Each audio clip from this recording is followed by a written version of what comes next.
Good evening, Crusher fans. You are listening to and watching the Crusher Sports Network from Sargent Stadium at the Point. It's Sunday Night Baseball and the 13th Annual Gene Schultz Memorial Tournament, the championship game. This evening's matchup features the Conemaugh Township Indians versus our Bishop McCourt Catholic High School Crushers. Bringing you this evening's action, yours truly, Ralph DeMarco, along with Jeannie Feathers, Rod Jarvis, our baseball analyst, and, of course, Ian Lipinski, our stream producer. The Dream Team. The Stream Team, welcome, Jeannie. Hey, it's great to be back 2 nights in a row. You know I love that. Well, you're a big baseball fan, Jeannie. I am, and I got to watch my Buccos win this afternoon, 9-2. Thank you very much, Philadelphia. Well, Jeannie, we're going to get right to the Coach's Corner. The Coach's Corner with head baseball coach Chris Digger-Fowle. Coach Fowle is the assistant to the principal. He's the head baseball coach. And think about this lineup under Coach Fowle.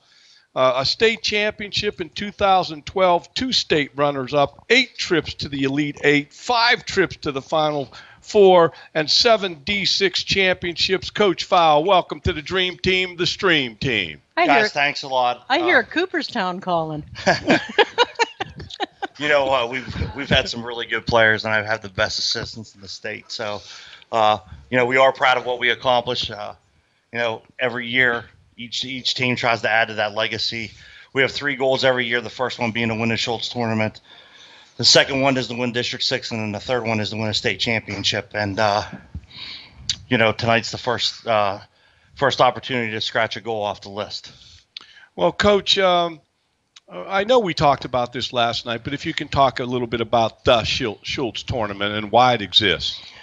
The reason it exists is because, back when I was able to get the job, Pat Holleran was our athletic director, and we sat down, and one of the first things we wanted to do was create this tournament in his honor. He just left such a lasting impression on so many kids that came through the school, whether it be in the classroom, on the football field, or on the baseball field. When you read the motto, pride, loyalty, and tradition behind Bishop McCourt, that guy exemplified every one of those attributes. And, again, he changed my life. When you go through high school and you're a teenager, you need good people and good role models to have around you. And next to my dad, he's right up there with, the most influential person in my life. Well, Coach, that's amazing stuff, and we appreciate you sharing that with us. Let's talk about last night's win over United 9-4. Your thoughts on that game last night? Yeah, I was pretty happy with the way we played. Doug McNulty does a great job with United. They're very well coached. We got the 2 runs early, and then Adam just had a hard time settling in. But after he got out of the trouble in the first inning, he got in the groove. And he only gave up 1 run. And then we took him out after 5, and then I thought Mike Cruz did a really nice job of coming in, mixing speeds. We played pretty good defense behind him as well. And we're going to need that again tonight. And offensively, we did just enough at the plate. I think we're growing offensively as a team. We're having better at bats. One of the keys for us is to hit when that counts in your favor and look for pitches in the zone that you like it instead of chasing stuff and getting behind in the count. But, we were able to get 9 runs across the board. I thought we ran the bases really well last night. We were really aggressive on them, and our kids executed. Well, Coach, our opponent tonight, the Conemaugh Township Indians, they come in 7-0. They beat Shanksville this afternoon to advance to this championship game tonight. And they're a very well-coached team. Let's start there, Coach. Very well coached. Coach Zambanini, he's another guy who was a tremendous role model for me. He coached me when I played in the AAA-ABA League. Him and Barry Thomas, his assistant, and I've remained close to them over the years. We were just out there talking near their batting cage, and those guys have been friends of mine for 30-plus years. He has over 400 wins. He got to be creeping up on 500, and he might even have it. I don't want to sell him short, but I think he's getting close to 500. He has a slew of district titles and state playoff runs. They've had guys drafted out of that program, and it's not by accident. He does a very good job, and he has another good team this year. They're not undefeated by accident. So we're looking at a good game tonight. I hope it's a good game. The kid they're throwing, Larry Weaver, this is the third year in a row him and Mason are squaring off on the mound in the championship game of this. And 2 years ago they beat us, and then, last year we got them back. So, both guys are seniors. They're experienced pitchers on the mound. So, I would expect a pitching battle, but it's high school baseball. It's liable to be 14-13 too, so you never know. Well, Coach Larry Weaver, you mentioned he'll be their starting pitcher for Township tonight. His last outing, he had 10 strikeouts, no walks. So we're going to be facing a tough opponent here this evening. Yeah, he fills the zone up and mixes speeds and keeps you off balance. Well, Coach, we want to thank you for joining us on the Coach's Corner this evening, and we want to wish you the best of luck this evening. All right, thanks, guys. Good luck. Well, Jeannie, I got a couple of thank yous that I want to get out there first off. Mm-hmm. I want to give a thank you to Sam Zambanini. I chatted with him this afternoon. He was gracious enough to call me and give us some information. And I also want to thank what you need, Ralph? I want to thank Chris Fowl and Mike Bako and Tom Smith and Tim Hornick and Mary Luna and John DeFazio and Don Stanton for all their help as well, okay? And so right now, according to our script, which I know all of you read all the time, okay? All right? We're going to bring in Sunshine Jill for game night weather. You got her, Jeannie. All right, Jilly. Hey, glad guys. you could make it here tonight. I know. Ralph's Missed not you trying last to steal night. my spotlight tonight. I know. He gave Jeez, bad man. information anyway. Yeah, that's okay. Well, today is a beautiful day for baseball. It's gorgeous. 78 degrees right now, and there might be a slight chance of a thunderstorm, though. So we got to be very careful. Well, and what's your hour when by I hour look, say? the hourly says, well, actually, if I look at it this way, it says maybe around 7:30. So this could be a little close. But, Okay. Hey, well, just a little chance. Well, at that there's point, a lot of so wind, so let's hope it blows it right out of here. I hope so, because it's a beautiful day. It should be a nice clear sky until then. No well, moon out Sunshine yet. Jill, we always appreciate that. I just want you to know that my application to the Pennsylvania Meteorology Academy was sent back to me. Denied. And they said, don't waste your time. That's exactly right. As they should. That's exactly right, Ralph. Well, Do you want to geez. try to guess what time it's going to rain tonight? We'll have a bet. No, see who gets I'm a not win. betting you. That's not happening. I don't bet. Sunshine going- Jill, thanks for joining us. We appreciate it very you're much. welcome. Have God a good bless. night. Let's go Jeannie. Crushers. Jeannie, you have anything you want to share to our fans here this evening? Yeah, I want to talk a little bit about our corporate sponsors: Ameriserve Financial, Dr. John P. Walker Family Dentistry, Laurel Auto Group, Ann Harris Smith Foundation, HF Lens Company, Allegheny Orthodontic Associates, Martella's Pharmacy, McEnany Brothers, Metz Culinary Services, Nico's Restaurants, WJC TV, and Game Day Apparel. Well, Jeannie, that brings us to a very special moment on the stream. We're going to bring our good friend Rod Jarvis back in. And Rod, I want you to know that ESPN is a little bit concerned that you might be taking some jobs over there on the great job that you did last year on the Crusher Sports Network. Well, thanks. I did not know that, but I am open for any options. Well, our good friend Rod Jarvis, we don't want to embarrass him, but ASA Fast Pitch Softball National Champions led his team twice to the national championship. The ASA National Fast Pitch MVP. He was ranked #1 in the world as a softball fast pitch pitcher, and he's coached softball and football at Conemaugh Township. He's a basketball referee, and we're trying to try not to go there. We don't want to give him a rough time about that. But Rod, welcome to the Crusher Sports Network and part of the Dream Team. Thanks for welcoming me, Ralph. It's quite an honor. I enjoyed it last night. I apparently muscled my way through it because nobody called me, told me not to show up tonight. So That's here always we a are. good sign. Yes, it is. And I hope I do Tom Fleming justice, because I've always had a lot of respect for Tom. He's a pretty good fellow and well respected throughout the community. Tom, if you're listening, I'll try not to put you under too much pressure. Well, one thing that we got to keep our eyes open for here, I don't know, that at the Schultz tournament, they always flip the coin for home and away. So right now, we're not sure who the home team is or the away team is. I think Don Stanton will be able to get that to us. I know he was down on the field, but we got to fill that blank in before we start the game.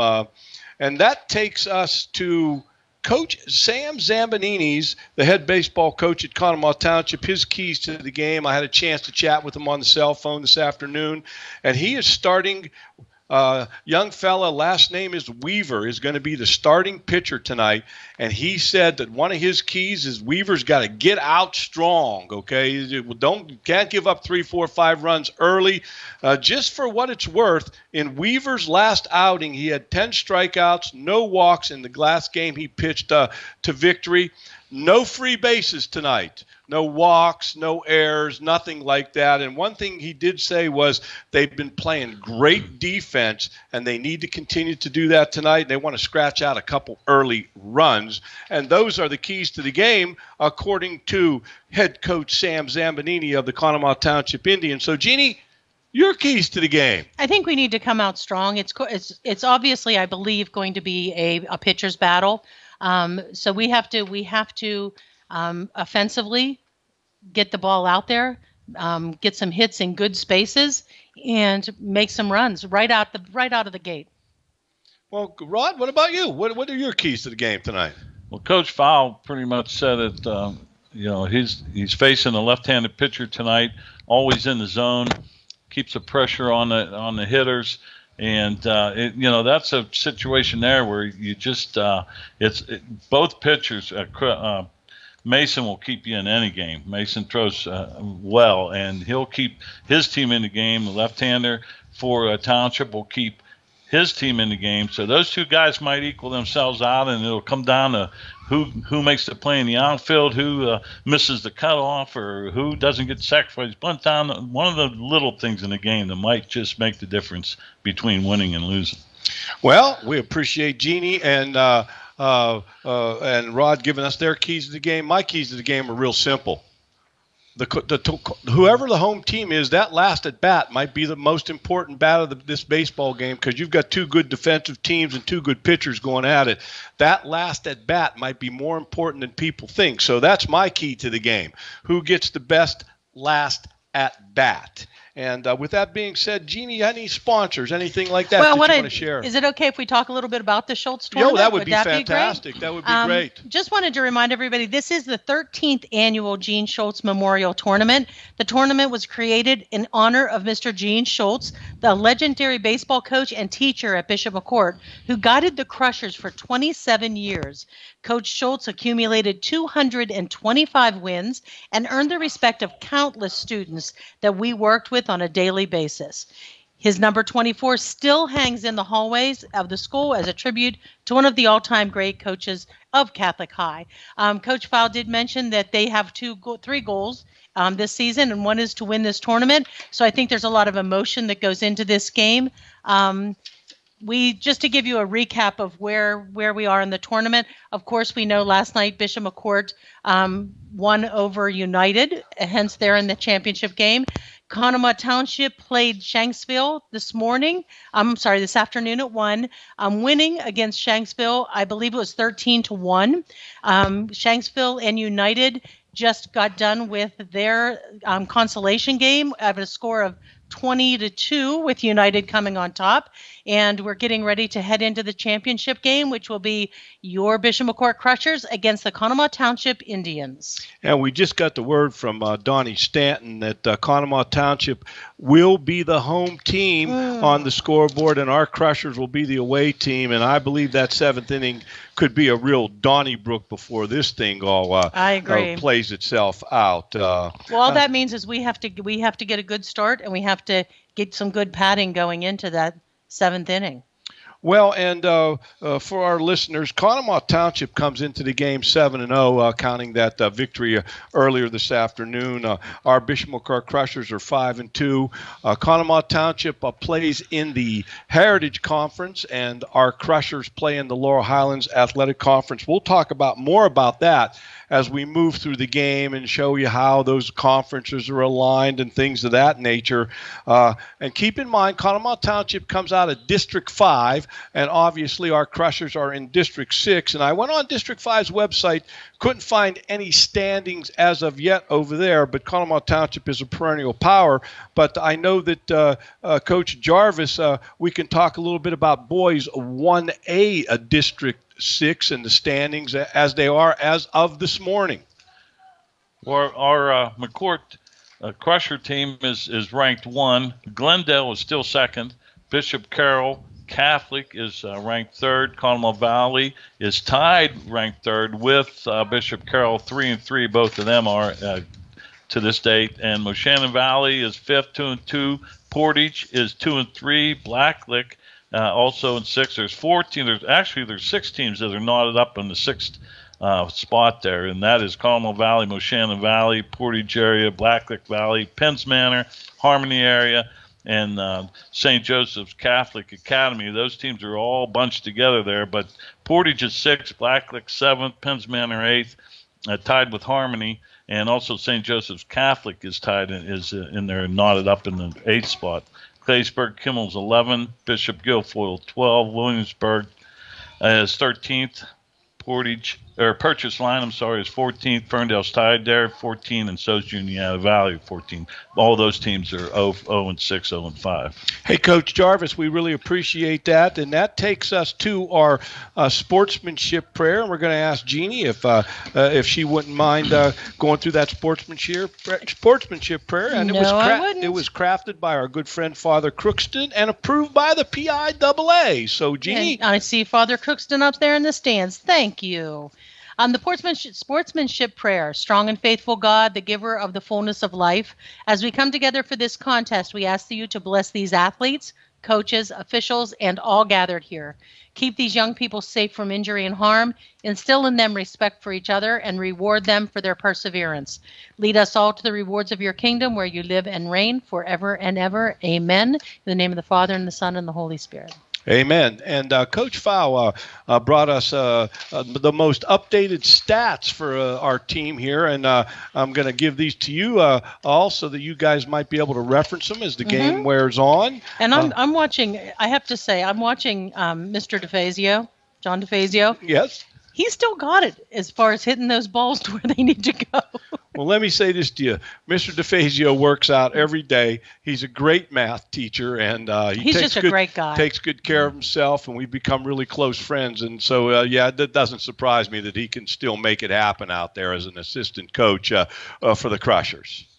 So I guess something that for our fans is so that they understand when Mr. Stanton starts to make announcements and does the starting lineups and the national anthems, we're going to go quiet at that time, and then we'll go over the starting lineups as well. But I listened to the stream last night, the recording of it, and we can hear them pretty well on the stream, but we'll also go back and double check and make sure our lineups are accurate as well. Jeannie, how about a few more sponsors for us? How about it, Ralph? We got Bread Insurance, McElwain Bus and Charter, Beauty Lawn, Joey Dell's 2001 Catering, Modern Art and Plate Glass, Westwood Floral and Gifts, Footsteps Psychological Services, David J. Weaver, Esquire, Cambria Roofing and Remodeling, Capri Pizza and Restaurant in Westmont, Family Dentistry Associates, Dr. Garver, and Flair of Country Catering. And fans, if you're tuning into the stream or you just tuned into the stream, Conemaugh Township now has taken the field to get their infield practice. We obviously are not going to start the game at 6 p.m., but we're probably 5 to 10 minutes away, and we're going to make the best of it, and we're going to do what we need to do to keep you informed on what's happening here at Sargent Stadium at the Point. Nice crowd tonight so far, and it's early. And your umpires for tonight are Jason DeRofi, Brent DeRofi, and Ron Goizevich. They got a 3-man crew on this championship, and our good friend Ron Goizevich involved in all the action here this evening. And Rod, you and Ron go back a long ways, do you not? Absolutely. I won't say how long ago I graduated high school, but let's just put it this way: I didn't have to study history when I went to school. But Coach Goizevich, always be called Coach for us guys out that way. He was one of our teachers and one of our coaches. Yeah, Coach Goizovich and I, we go way back, and glad to see him still getting out here and making things happen. One of the top-notch umpires in the area, and we've got a great crew on this game here this evening. And Jeannie, how about it? Anything else that you want to share with us? Just a little bit of more of our corporate sponsors. House of Smoke, Laurel Asphalt, Memorial Highway Chevrolet, Mishler Auction Services, Pro Disposal, Riemann Auto Sales and Service, Slovenian Savings and Loan Association, Stadium Pub and Grill, the Boulevard Grill, the Katniss Group, Westmont Rexall Drugstore, and Ziggy Sports.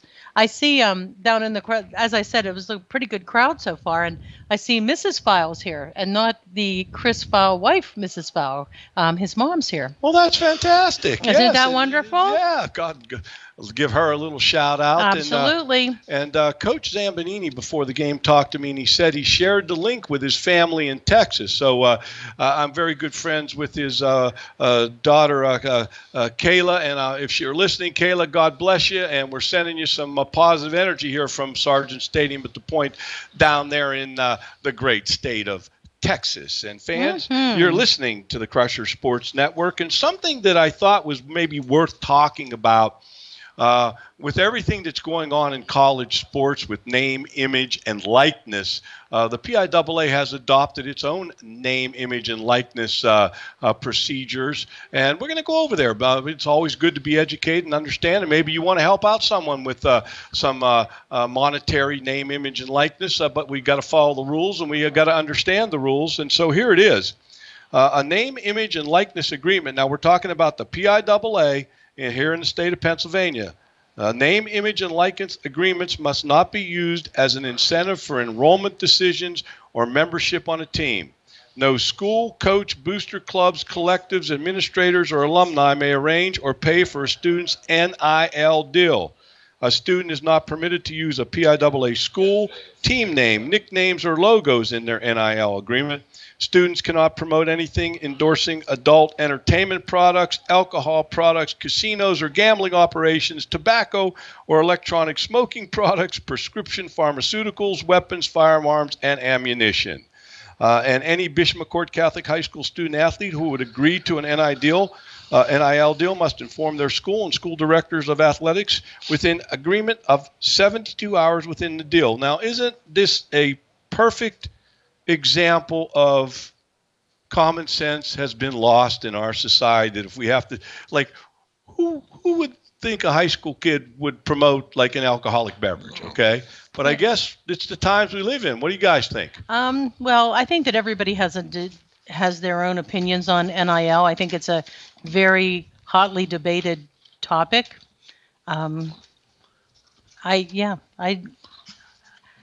I know how I feel about it, but I You're going to keep that to yourself. But I'm going to keep that to myself. But I feel the same way whether it's in high school or college athletics.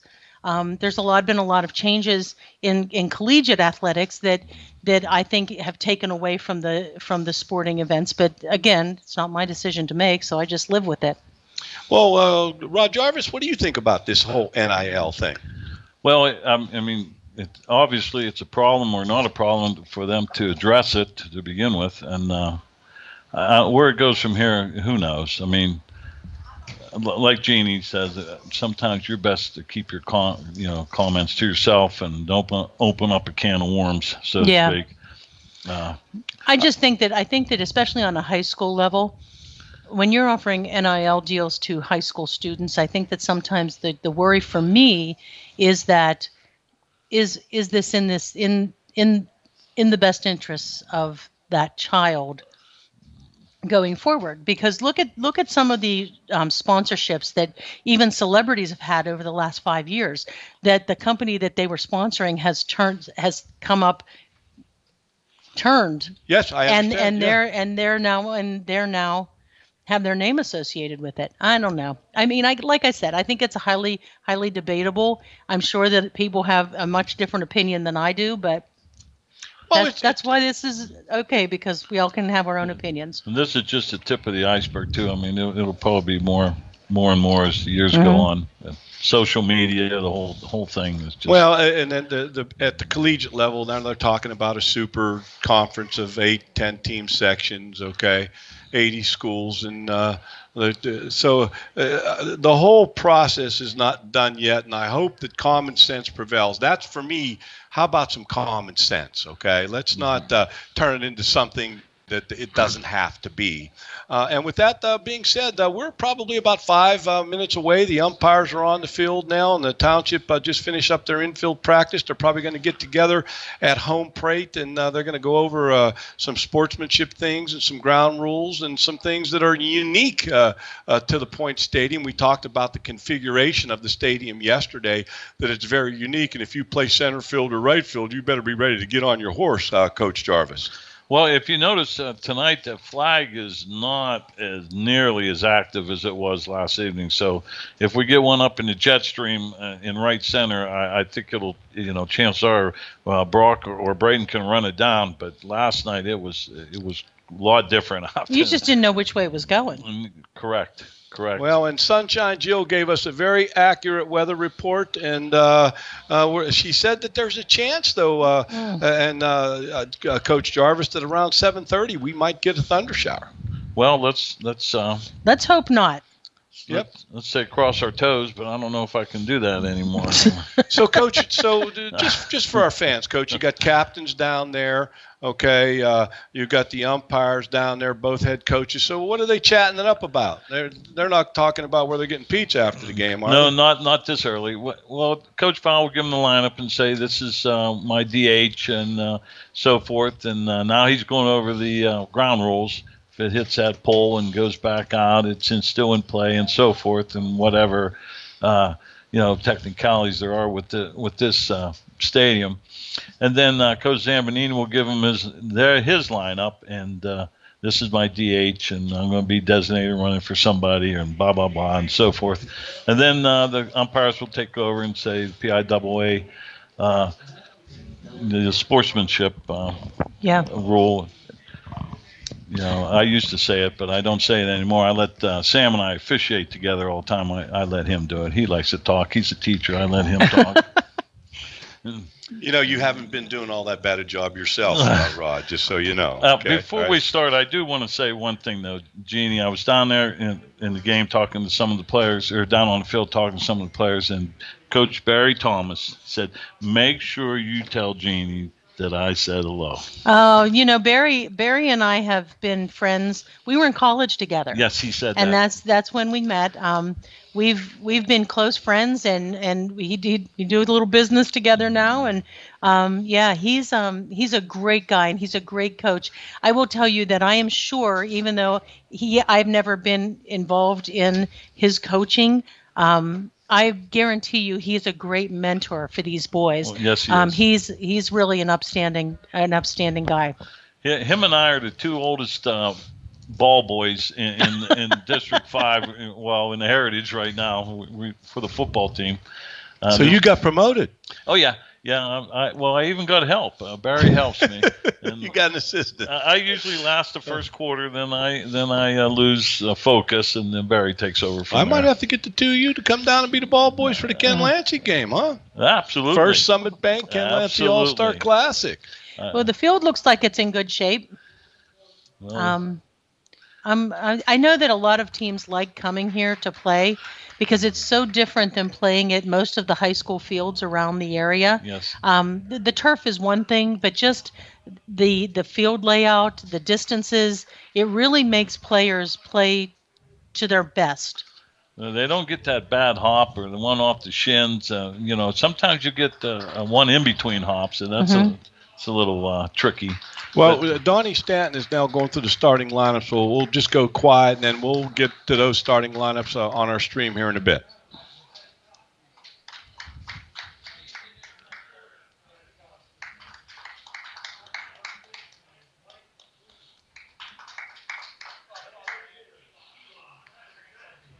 Crushers in all black and gold trim, looking spiffy out there. I like those uniforms. Yeah.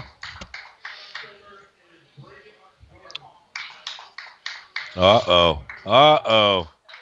Here comes trouble. Here comes trouble. Coach Smith and our principal here, Coach Mr. Santoro. Smith and Coach Santoro. Fellas, good to see you guys. Take care. God bless. So now Conemaugh Township, they're calling out their starting lineup, and they're going out to their respective looks like they're going to the pitcher's mound, Conemaugh Township, because the national anthem will follow this up. Some of them are going to their positions. Looks like the infield's having a gathering on the pitcher's mound. And, that's another crazy thing, Rod, with high school sports. Now you can use the artificial pitching mounds. Yes, they move them in, and I'm not sure. Well, I guess that would be in the football field, would it not? Would it be in play of the football? Right there? Yeah. Being like on the 5 or 10 Yeah, be the 5-yard line. You got to move them. We're going to go quiet for the national anthem.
And there you have it. Nice rendition of our national anthem. We want to give a shout out to all those who protect and serve in our nation and around the world. We love all you guys and gals, and we appreciate all that you do. And please be safe, and God bless. And we love you, and we appreciate all that you do. And just for our fans, spring sports are in full swing. We're not sure when our next stream will be, but Jeannie and I will work on that this week, and we'll let everybody know. And we're going to try. We definitely going to get some softball games in, and of course we'll try to do as many of the senior nights as we possibly can as well. With that being said, Coach Jarvis, could you go through McCourt's batting order? Then Jeannie will lay out Conemaugh Township's defensive positions. All right, for the visitors, Bishop McCourt. Crushers leading off, center fielder Brock Bepler, batting second and pitching, Mason Fowl, batting third, playing third base, Jonathan Dalia. Very good. I did that, and I won't pronounce the next name like Rolf does, but and playing shortstop, Adam Radkowski, and his brother Eric Radkowski will be at second, playing the middle spots, and Mike Pruce, who had a great game last night, is at first base, and Eli Zadney. That one there, I'll get that one for. He's in left field. He'll be DH. He's the DH. Oh, he's the DH. I'm sorry. Okay, he'll be DHing for Chase Newman. Cooper Staggers is behind the plate, and Braden Jarvis is in right field. Yep, and Chase Newman will be in left, and Eli Zadney will be the designated hitter. Can you go through the township defensive positions? I sure can, because you have it written right out here for me. Pitching tonight for the Conemaugh Township Indians is Larry Weaver, number 22. At catcher, Luke Weber, number 6. First base, Colin Dinyar, number 2. Second base, DJ Bambino, number 10. Shortstop, Brennan Lohr, 8. And third base, Zach Petrie, number 4. Right field, Caden Valentine, number 7. Center field, Luke Height, number 3, and Heath Moser, number 25, in left field. Well, thank you, Jeannie, and we're going to get the first pitch off, and it is exactly 6:21 on my cell phone, and we're about 21 minutes behind, but that's okay. And here we go, the first pitch of the championship game of the 13th annual Schultz tournament. We have our leadoff batter, Brock Bepler, number 4, up for the Crushers.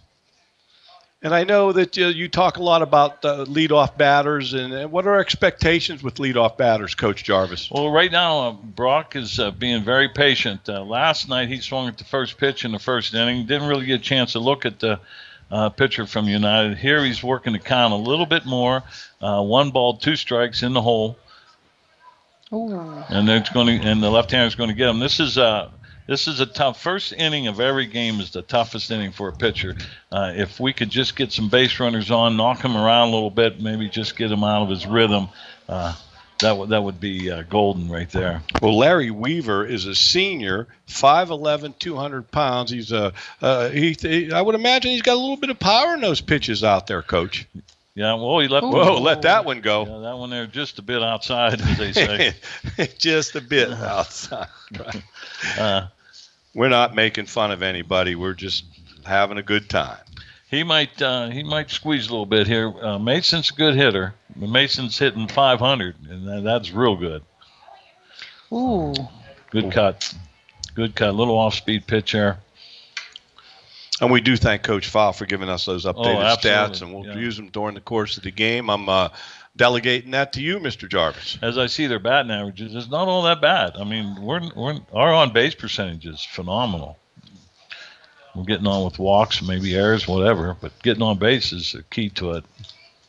1 out here in the top of the first. We're the visiting team. 1 ball, 2 strikes. All right, even it up. Well, he's throwing hard. Weaver's throwing very hard. Seems a little erratic at times, but he was able to get Bepler out. Now he's facing a pretty good baseball player and a good hitter here in Mason Fowle. Absolutely. That's what I say. You gotta ding him around a little bit here if you can, just to keep him off his, so he don't settle in. That's what happened to our pitcher last night. He just got in. Adam, he threw a real good game, but in the first couple innings, he just needed to settle down. A little pressure, yeah. We got a full count. That's it, Mason. That's a good at bat. Fouls it off. It's in the drink. Mason is a real solid 2-strike pitcher. Two-strike hitter. Yeah, he's a tough out, no doubt. Hopefully we can get him on base here. He's hanging tough. Fouled that one off back to the screen. He just put 2 new balls into the drink. I don't know. That one might have been a hood ornament. I don't know. Coach Fowle might be charging him for knocking him in the stream. Huh? He's counting. Here we go. Mason Fowle. That's a good thing. Yeah, great at bat by Fowle. Draws the walk. We got a runner on first with 1 out. And that brings up number 2, Jonathan D'Elia, the third baseman. And he played some great defense last night. He was a solid player last night, yeah. both offensively and defensively. And he showed some speed on the base pads as well. He's hitting close to 500, too. He's 455 for the year so far, so he's no slouch. That's a good at-bat for Mason. Not only that, it causes the township pitcher to go 5 pitches for that one hitter. Come on, Braden. It all depends which way it slices. Fly ball to right field. He's got it. Right fielder Caden Valentine, number 7, camped under and was able to make the out. So that's 2 outs, and Fowle is held at first base with the fly out to right field. And that brings up number 45, Adam Redkowski, playing shortstop this evening, and pitched a real solid baseball game last night. Was our crusher of the game last night. He got it out, and that's good. That's Come on, Adam. Good way to grow. You got 2 outs. Fowle taking off with the pitch. There's the throw to second, and Fowle's in clean with the stolen base. Mason Fowle gets himself in scoring position, and now the Crushers, if we can get a base hit and get him in, that would be outstanding. The 2 outs will definitely be moving on a base hit. Or any type of contact he'll be running. Now we can get something up the middle or something.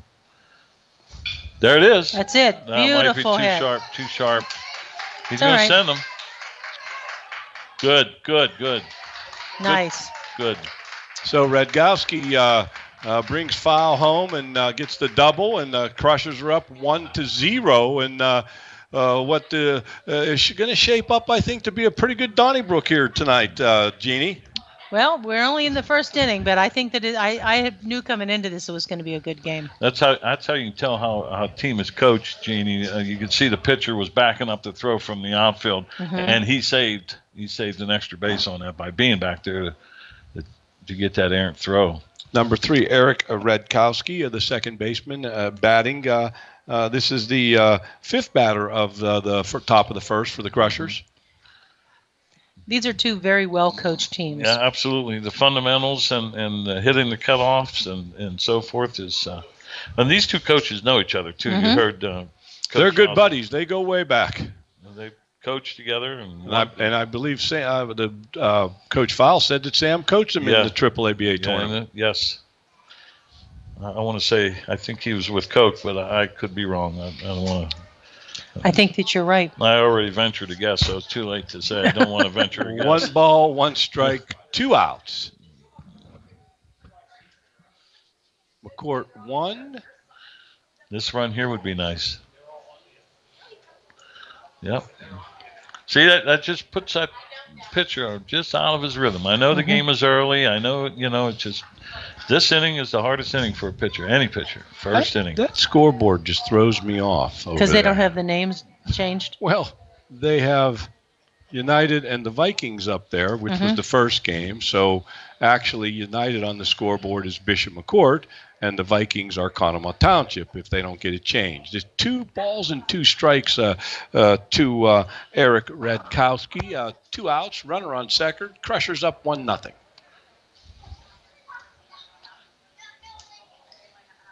Left-handed pitcher for Conemaugh Township, Larry Weaver, man. I mean, he was just putting it right there and strikes out Redkowski. And we're going to go to the bottom of the first inning. Jeannie, anything else that you might want to share? I know that you had mentioned, Rod, about the coaching and how well coached in this, just the technical end of the game.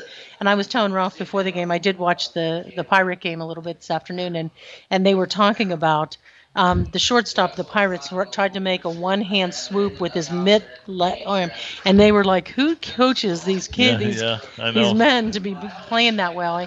And I think that being coached at a young level like this, and even younger, even into Little League, makes a big difference as you roll through your years. Jeannie, would you go through Conemaugh Township's starting lineup as far as their batting order is concerned? And then we'll get Coach Jarvis to talk about McCourt's defensive positioning here at the bottom of the first inning. Leading off batter for Conemaugh Township is DJ Bambino. He's the second baseman. Next in line is Larry Weaver, the pitcher. Zach Petrie, the third baseman. Colin Dinyar, first base. Luke Haight, center field. And rounding out the sixth position, Luke Weber, the catcher. Seventh will be Brennan Lohr, shortstop. Eighth, Caden Valentine, right field. Ninth, Noah Getson, designated hitter. And I think he's hitting for Moser. Yep. And Moser will be in left field, and the DH will bat for him. And Coach Jarvis, how about McCourt's defensive positioning? Okay, our defensive side of the diamond here. Mason is pitching. Mason Fowle pitching. Cooper Staggers behind the plate. Mike Pruce is at first base. Eric Redkowski at second. Adam Redkowski is at short. Jonathan Delia is at third. Chase Newman in left. Brock Fepler in center. And Braden Jarvis is in right field. And for our fans, Braden Jarvis is the grandson of our baseball analyst tonight, Mr. Rod Jarvis. Thank you, Ralph. He had a base hit last night. So did you talk to him at all today? Did you? He'll text me. He always texts me and thanks me for coming to his game. And I said, well, I kind of had to last night. I was helping with Mr. DeMarco. And, he just so you know, he was responsible for gathering a lot of information for me about you. Some of it we couldn't use, though. Oh, well, I don't know how we found out about that stuff. I have to talk to his dad. There's double agents everywhere, huh? Yeah. Oh, gosh. No balls, 2 strikes.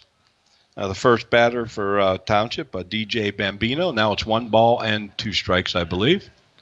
Well, Mason's out there with a one-run lead, which is good. Which if we can get one every inning, that'd be great. Cooper Steiger's checking the signs with Coach Fowler. He stands right there at the top of those dugout steps, and we don't want to see that. You talked about that last night about not being able to let the ball get back to the backstop because it's a long way away. Okay, and we got to make sure that doesn't come into play because I believe this is going to be a tight game. The old adage is, the coach would tell the kids in the dugout, we got to score 1 to win. There's our pop-up. Mason's Jeannie. got it. There's. Ooh. Oh, no, that's shortstop. You take that ball, shortstop.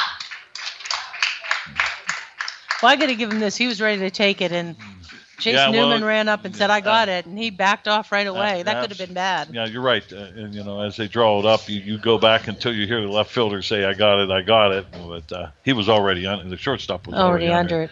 I would think. But what I was getting back to saying is the coach and Dyer said, we got to score 1 to win, and that's not true now. The home team's got to score 2 now. So so they're down. They got to put something together. That's a nice out right there. First batter in the inning. Pop up in the infield's good. The pitcher, number 22, Larry Weaver, batting for the Indians. He's throws left and bats left. A lot of baseball people look for guys that can throw left and bat left. Do they not, Rod? Yes, they like a left-handed hitter. They always have that 1 or 2 quick steps to the first base side, getting up the line. And something about a left-hander thrown to a right-hander just brings that ball into you, just not comfortable. Mason throwing hard. He's popping the ball pretty good. I don't know where he's at, but mid-80s maybe. Headed to Mansfield to further his education and play baseball at Mansfield. There you go. Yeah, we got to work behind on this guy. Left-handed hitter, they're tricky. What they say, the good Lord only made a few perfect ones. The rest of them he made right-handed. Oh. You know who's a lefty, yes, don't you? Yes, I do. That's why I said that. You know who's a lefty here, right? I'm always chumming. You're just trying to get invited back because you're liking this too much. I told you last night this as long as I sat in one place. One hop. Oh, good try. Good try by Rutkowski. Nice hit through the gap between the second baseman and the shortstop. Weaver's now on first base with 1 out, and that brings up number 4, Zach Petrie, who is the third baseman for the Crushers. For the Indians.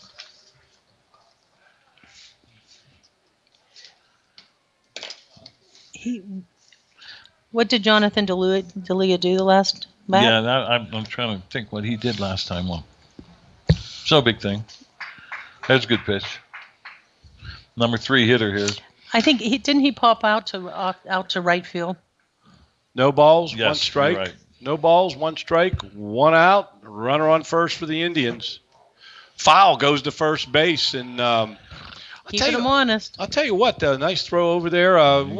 It could have made a play. It was kind of close, but I'll tell you what, I've been very impressed with Mike Pruce's play at first base. Not that I'm surprised by it because he had a great basketball season, but just wasn't sure what we would get from him. But he's playing some pretty good baseball right now. Brady's got a shot, just throwing him out. Oh no! Oh boy! So what we have. Now, we got a timeout on the field. So, number 4, Zach Petrie hits a single into right field. He's on first base. Our right fielder came up throwing, trying to throw Weaver out at third base. It was a pretty good throw, and it was right there, but we couldn't handle it and make the play. So now they got first and third. There's 1 out, and up to bat is number 2, Colin Dinyar, the first baseman. That was a tough play for Jonathan to make it third. It was kind of an in-between hop. It was kind of short. Tight hop, very tight. Yeah, if Brady could have got it up the line a little bit more, give him a nice true bounce, it would have been a little different outcome.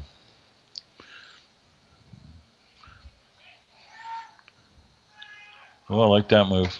Mike Pruce has been playing first base Ralph as long as I can remember, because him and Brady played Little League together and up through the Flood Well, City. he's off to a real solid start this season. And, He really he's is. been on that first base forever. Yeah, and I got to tell you, he didn't do a bad job cleaning up pitching last night. No, he did. He did a real nice job coming in. Anytime you throw 2 innings of shutout ball, you're doing good as a reliever. That's a hard thing to do, is to relieve.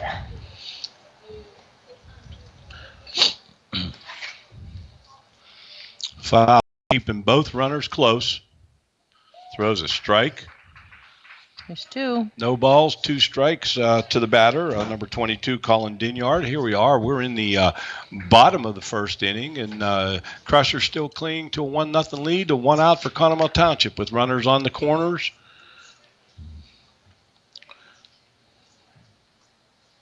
Need to get one here. Foul trying to make that double move, go to third, come to first. He wants to keep him close. You're wondering if Township's going to run that guy from first to second in this situation. I think Sam will send him, Coach Zamanini will send him with 2 outs. I'm not so sure about 1 out, though.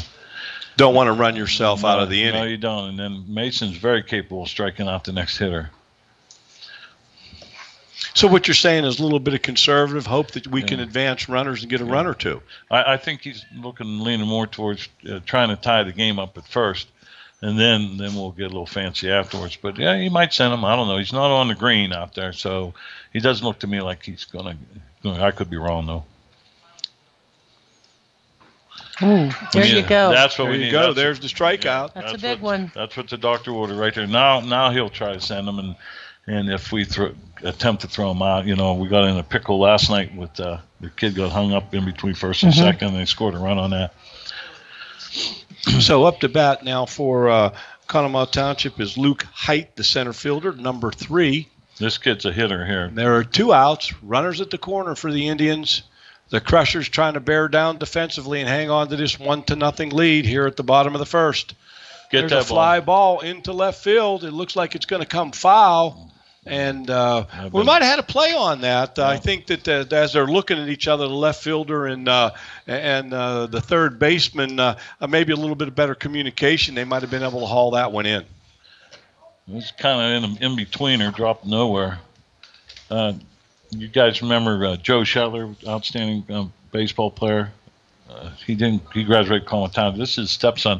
This kid is having a heck of a. He's a senior this year. He's having a real nice year. We keep him in the park. We're all right. There you go. There's Good strike job, 2. Mason. I don't think with 2 strikes, Mason's going to give him anything that he can put his bat on. I would look for the runner to go here, and if he gets thrown out, got a good hitter to start off the next inning. But we'll see.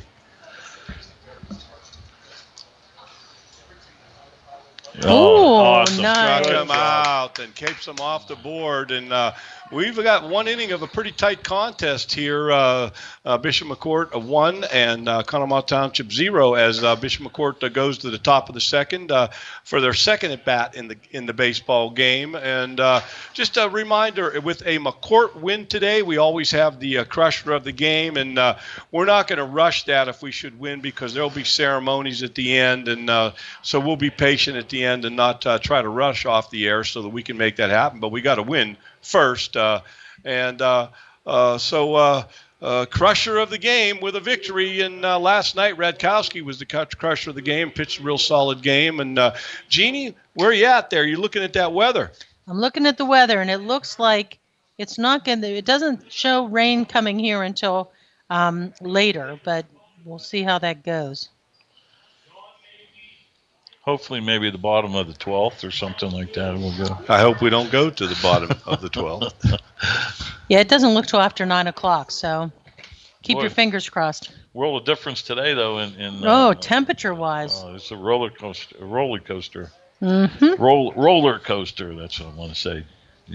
Well, we're from Western Pennsylvania. We say roller coaster. Roller coaster. Read up the house. You say that? I read it.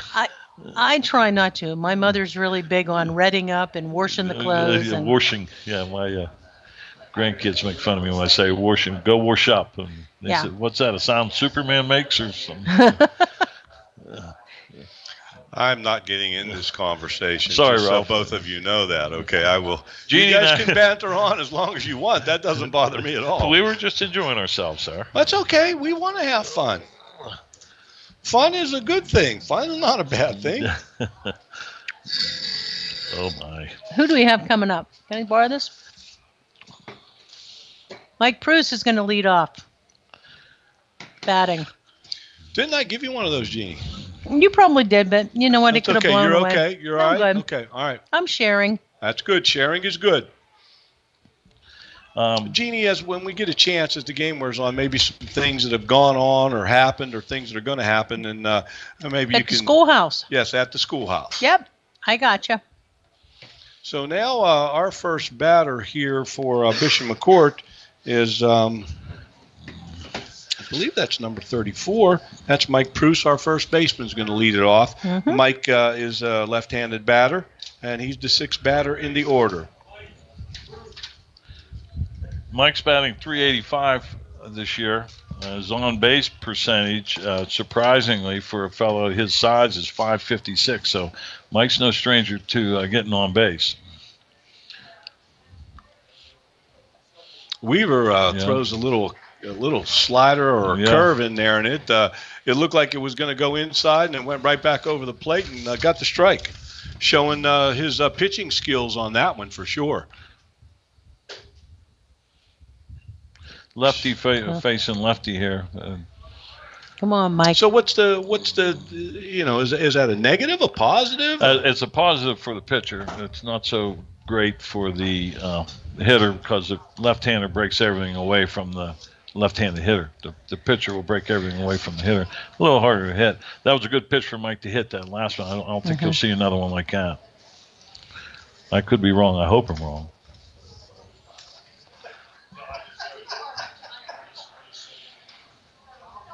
A lot of time in between pitches here. Obviously, there's no time limit like in the National League.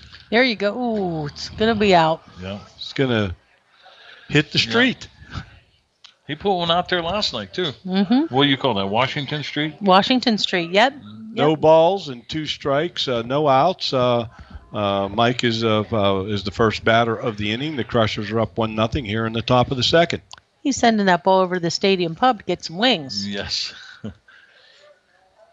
See, she's throwing that dinky curve there. That's a good pitch. Tough to get your bat on it. Yeah. Yes. I think he would like to got that pitch a little bit more outside, make him reach for it. No balls, 2 strikes. Mike's battling here. Yep, Mike Pruce he's hanging in there. He's battling for sure. They got him. Gets the strikeout, but the ball's dropped by the That's catcher. right. He's going to make the throw for the get the out, and that's going to bring up the second batter of the inning. Eli Zazadny. Eli Zazadny, number 8. He's the designated hitter. He's hitting for Chase Newman, who's playing left field. Zazadny. Zazadny. Yep. Okay. I might learn something. Great here. football player as well. That's a good. He's a big boy. He's a nice sized kid. Strong. That's why I say he gets a hold of this ball, it could go. Past Washington Street. What's past Washington Street? River. John Street is right in front where the Supis building is, the nice looking Supis building. Yes. It's amazing the stuff they're doing to that building, Jeannie. Got a new facade on it, and it has made all the difference in the world. Just it's like not the same building. No, it looks awesome.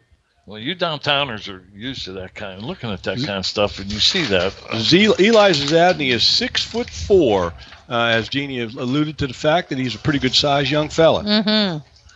Strong as an ox. Oh, we're getting wind. Their papers are blowing around, all that good stuff. That's all right. We're cool. We got it together.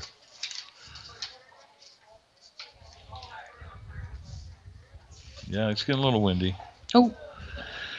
He's 2-2. 2-2. 1 out. In the on-deck circle for the Crushers is the catcher, number 29, Cooper Steigers. bottom of our order here.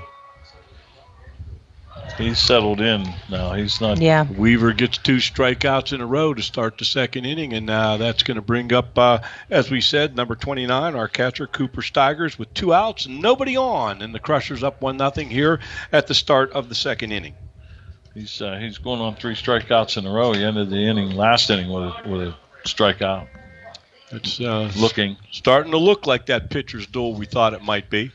Well, Masons weren't capable of keeping up with him. Oh, no doubt.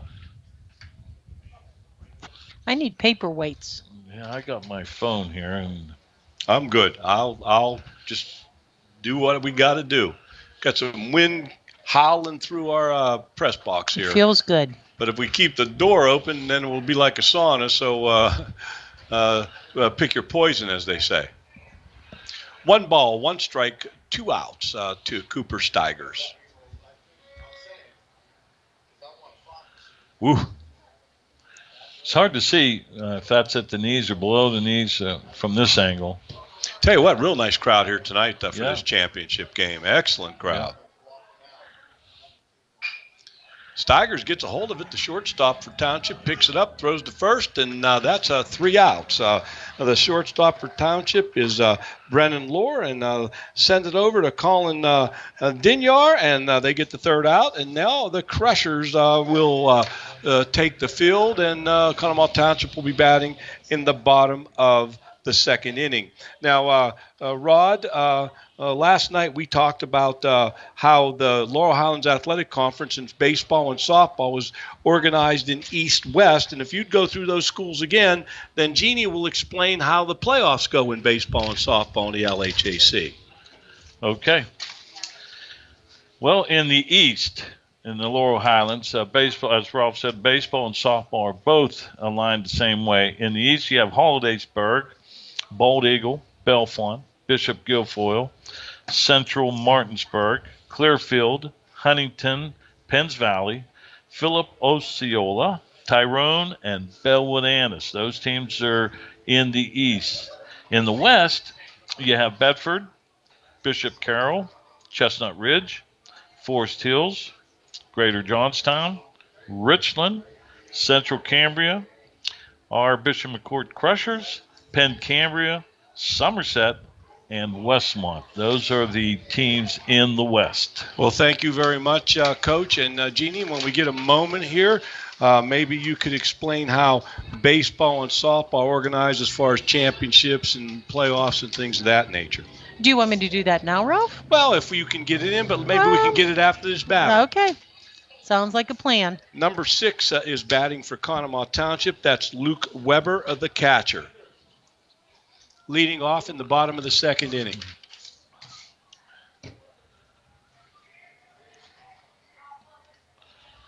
Luke Weber's batting 6th in the lineup. I'll tell you what, Mason's throwing hard, very hard. Yeah. And I think that ticked off the batter's bat there. Well, it might have. Do we have an 0-1 count? 0-1, yep. I think it just kind of just. Yeah, it had to, because it went off of Cooper's glove. 2. That was Wow, a nice that's a pitch. great pitch. Beautiful pitch by Mason Fowl.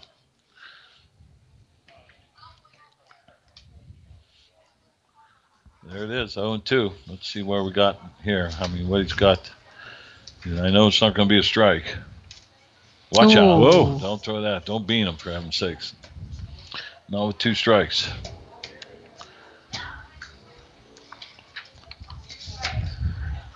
One ball, 2 strikes.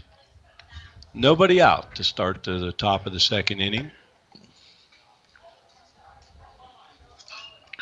Gets him to pop up, fly Get that ball. ball. Go get it, Cooper. Steigers. There Yes. you go. Catcher settles under it, makes a play, 1 out as we go to the next batter for Conemaugh Township, and that should be the shortstop, number 8, Brennan Lohr, up for the Indians next. And we remind you that the Indians are the home team, and I hope I don't come back to eat my words about how important that coin toss was, because this is going to be a tight affair, and that last round of at-bats could be the difference maker. Well, let's hope we can build a little cushion before we get to that point. I'm with you. That's a good pop right there. Like I said earlier, I don't know what he's throwing at, but he's popping the ball pretty good.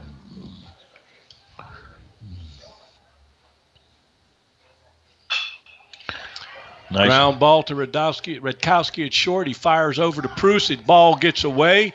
We're going to have a throwing error, and we've got Conemaugh Township's got a runner at first base. And Jeannie, Coach went through how the Laurel Highlands is set up in baseball and softball. Can you talk about how they organize it? Absolutely. The teams will play 12 games in their sections, and each team once, with 2 being scheduled twice. Duplicates will be determined by random and will rotate each cycle. 4 crossover games will appear on the slates, with 2 contests at home and 2 on the road for each team. Schools will have 4 openings for non-conference games. The conference will award section titles, but will not play a championship game. Thank you very much, Jeannie. You we betcha. Appreciate that. Batting for Conemaugh Township is number 7, Caden Valentine, playing right field. One out with a runner on first base for the Indians. Number 8 hitter here. Mason's going to go after him. Maybe we can turn a double play here. That'd be sweet. Mm-hmm. You know what? Now, Jeannie, this will be the 3rd baseball game we streamed. I don't think we've seen a double play. This will be our 3rd game. I don't know if we've actually seen a double play. Foul, keeping the runner close at first base. Doesn't want him trying to get himself down to second base. Just wants to keep him close and keep the chance for a double play to happen if he can get them to hit the ball on the ground. Wow. Tell you what, I'll give the umpire here behind the home plate, one of the DeRofi boys, very consistent about how he's calling the balls and strikes for both teams, and that's always a good thing to see. He's going to give him that pitch out there. I would stay out there. I'd live out there. Right there it is. There it is. There it is. Nice. Beautiful pitch by Foul. Strikes him out. 2 outs. So far, they're calling a good game. Yeah. You know, again, I'm going to do a shout out for officials. Anyone out there interested in being a TIAA official, they're well needed. It's a great opportunity not only to make a little extra money, but also help these kids to take on these sporting events. You can't Great point, Jeannie. Can't play without them.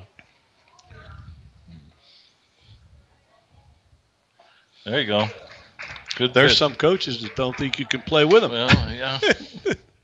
I've been doing it 44 years, and ever since I started officiating basketball, I never had to go to a doctor. I know everything that's wrong with me before I go out on the court. Because they tell you. Mm-hmm. Yep. It's a great job, but it's a thankless job. Well, it's not nearly as bad as what, in my opinion. I've always had good rapport with the coaches. I honestly, I never think it's the coaches because they know the game. It's the spectators that don't know the game. Yeah, yes. Yeah, I believe that's where it's all gone in the wrong direction is the spectators. Nice pitch, Mason. Nice pitch. Batting for Conemaugh Township is number 28, now Noah Getson. He's the designated hitter, and he's hitting for Heather Moser, who is playing left field for the Indians. The score is Bishop McCourt 1. There are 2 outs here in the bottom of the second. The Indians have a runner at first base. The count is 1-2 the batter. And he strikes him out. Yeah, he went right after him. He didn't play around or nothing there. Yeah. That batter for Township Getson, he looked a little uncomfortable there. That keeps the pitch count down when you go right after He him. was batting for Heath Moser. Heath Moser, yes. So we are going to go to and the lights come on, and let there be light. Okay. That's because those clouds are pulling in. Look, over there on the horizon. I wonder if Sunshine Jill's still calling for that bad weather at 7:30. I don't know, but we're not going to invite her back if it. Oh, trust me. If you don't invite her, you got the wrong attitude about this, Mr. Jarvis. Okay, she will make sure you're not invited back. My apologies. Yes, apologies are in order. Uh-oh. See, I'm seeing 8:30. Every time I'm around you, Ralph, I got to grovel or apologize or something. Why is that? Not really sure. Is that what you're seeing? 8:30. Yeah, we might not get it. That's good. We're going to the top of the third. The Crushers are going to bat. The Crushers are up 1-0 in this pitching defensive duel here this evening from Sargent Stadium to the Point at the 13th annual Schultz baseball tournament, the championship game. And Jeannie, maybe along the way you can shed a little light on the history of who has the most wins and championships. I sure and, will. when you get a chance, we'll put that. We'll get that motor running and get that information out to our listeners as well. Batting first for Bishop McCourt here at the top of the third inning. We're going to have number 7. Braden Jarvis. You know, I was just looking at the pitch counts. Both pitchers have 34 pitches going into this. Yeah. That's a pitcher's duel. Yep. Braden Jarvis playing right field, wearing number 7 for the Crushers, batting in the 9th spot. Braden knows all these kids, and he'll gladly chew somebody's ear off if he gets on base over there with Denny, our boy. But he's got to get on base, and that's a part right now where him being the number 9 hitter, he's got to get on somehow. A walk, a base hit, the bean, it don't matter. So he can turn the top of the order over for Brock and Mason to do their magic. Oh, you're not going to do it that way. 1 ball, 1 strike. The first batter for the Crushers is That's a Braden good take. Jarvis. That was a good take. He's just trying to get him to pitch to him. Oh, let that ball hit you, son. That's easy to say up here, huh? Yeah, it's easy when it's not hitting you. You don't get the black and blue mark.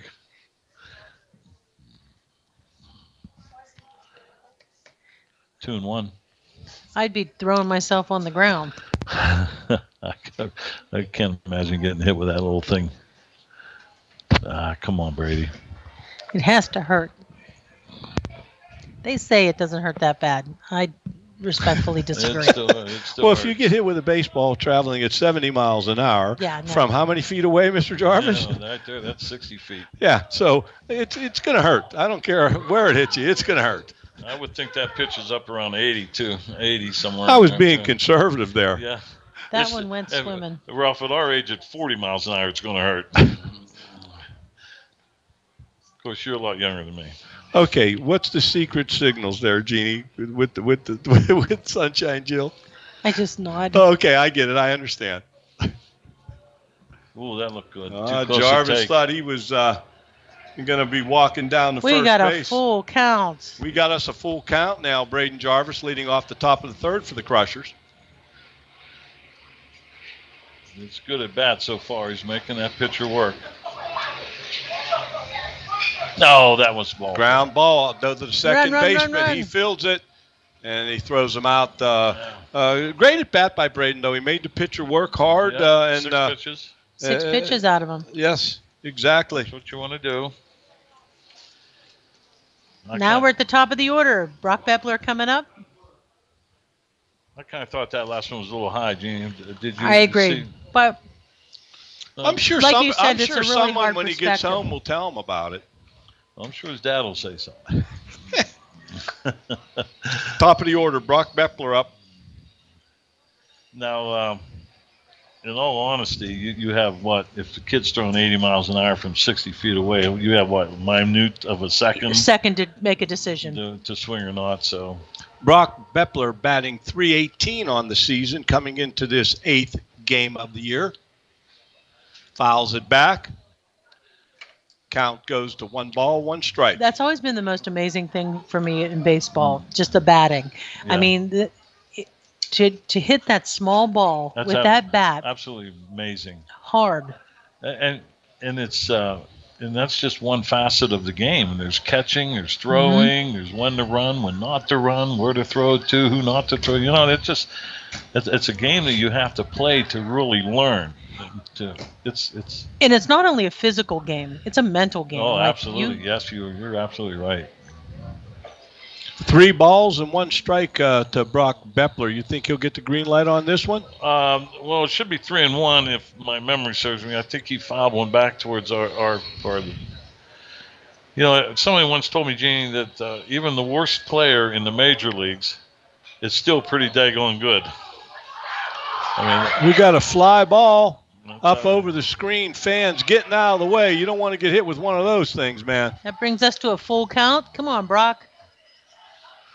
Well, it wouldn't be a bad idea for you to get on because, He's fast. yeah, he can get on second base. Fans still chasing that foul ball. It stayed in the park, didn't it? I believe it did. It did. All right, Brock, come on. Stay with him. That's That's it. it. That's a good at bat right That's Brock a good- Bepler at-bat. draws the walk, and that brings up our pitcher, number 11, One out. Mason We're Fowl in- with we're in one good out. shape. Bepler on first. Weavers he and his catcher had some words there. Yeah. They didn't seem like they were in sync, and I think Weaver said, "Hey, we got to do better than that." Well, I don't know what catcher would have to do with it because I think Maybe he he- gets a signal from the dugout. Maybe he's just That's getting the word frustrated a to little. Maybe he was frustrated with himself. Well, it doesn't hurt for a catcher to go out there and give you a couple what for nots every now and then.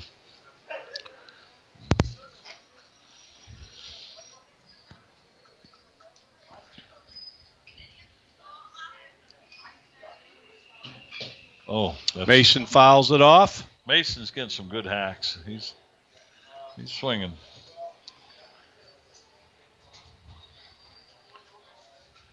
Unless he might have crossed him up on that last pitch, I can't say. Or the pitch before that with Brock. Brock's getting close to the edge of the green out there. There he goes. Yep. There's the throw down the second. Bepler gets in clean, steals the base. So now the Crushers have a runner on second, Brock Bepler. There is one out. The count to the batter, Mason Fowl, is 1 ball and 1 strike. And, boy, it would be great to get this run across the home plate. Well, we got the right man, right time up there, too. Coach Bradley and Coach Fowl barking out a lot of orders here from Coach Bradley in his first base coaching box and Coach Fowl in his third base coaching box. Very intense. They're very much in sync, and that's quite obvious with the way the Crushers play baseball. Brock's getting it in stereo here. That's okay. He can go. He can scoot. If we get somewhere in the green, we'll get him. We'll get him in. Green in the outfield, that is. There goes Bepler. He was going. Foul takes a cut. It's going to be It's in the out of stands. play Yeah. in the stands behind the McCourt dugout. Ralph, you'd said that Brock is going to play football somewhere. I Clarion. don't know that for sure, but I know he's going to Clarion. Is he he's going to go- play? Okay. Yeah, he's playing football in Clarion. And they looking at him as a running back, or I believe so. I'm not for absolute sure on that, but I believe so. I got to talk with him after the game last night. Nice, quiet. Oh yeah, Well-mannered there's a kid. lot of quality young men on this McCourt team, and I'm sure the same is for the Indians as well. Both head coaches teach that kind of baseball. There There it is. Stop, drop. Gap shot That's- by Oh, Foul that's between one. center field and the left fielder. Foul digging for 2. He's going to stop at second. Bepler's in, standing up, and it's There it 2-0. Bishop McCourt and a big hit by Mason Fowl. Fowl coming into the game was actually batting .500 on the season. So and he's seeing some at bats for sure. We've only got one out. This is awesome, and we have Jonathan D'Elia, correct, coming up. Yep. Jonathan flied out last time up. He can hit the ball. He just Yeah. if the placement's right, it could be a big hit. Mason's had a good game. So he walked first time, and I think he scored on a base hit by Adam Rakowski. Now he scored Brock Bepler on a double. Ralph, did you notice they changed the names on the scoreboard for you? Yeah, Ralph, it took you to say something.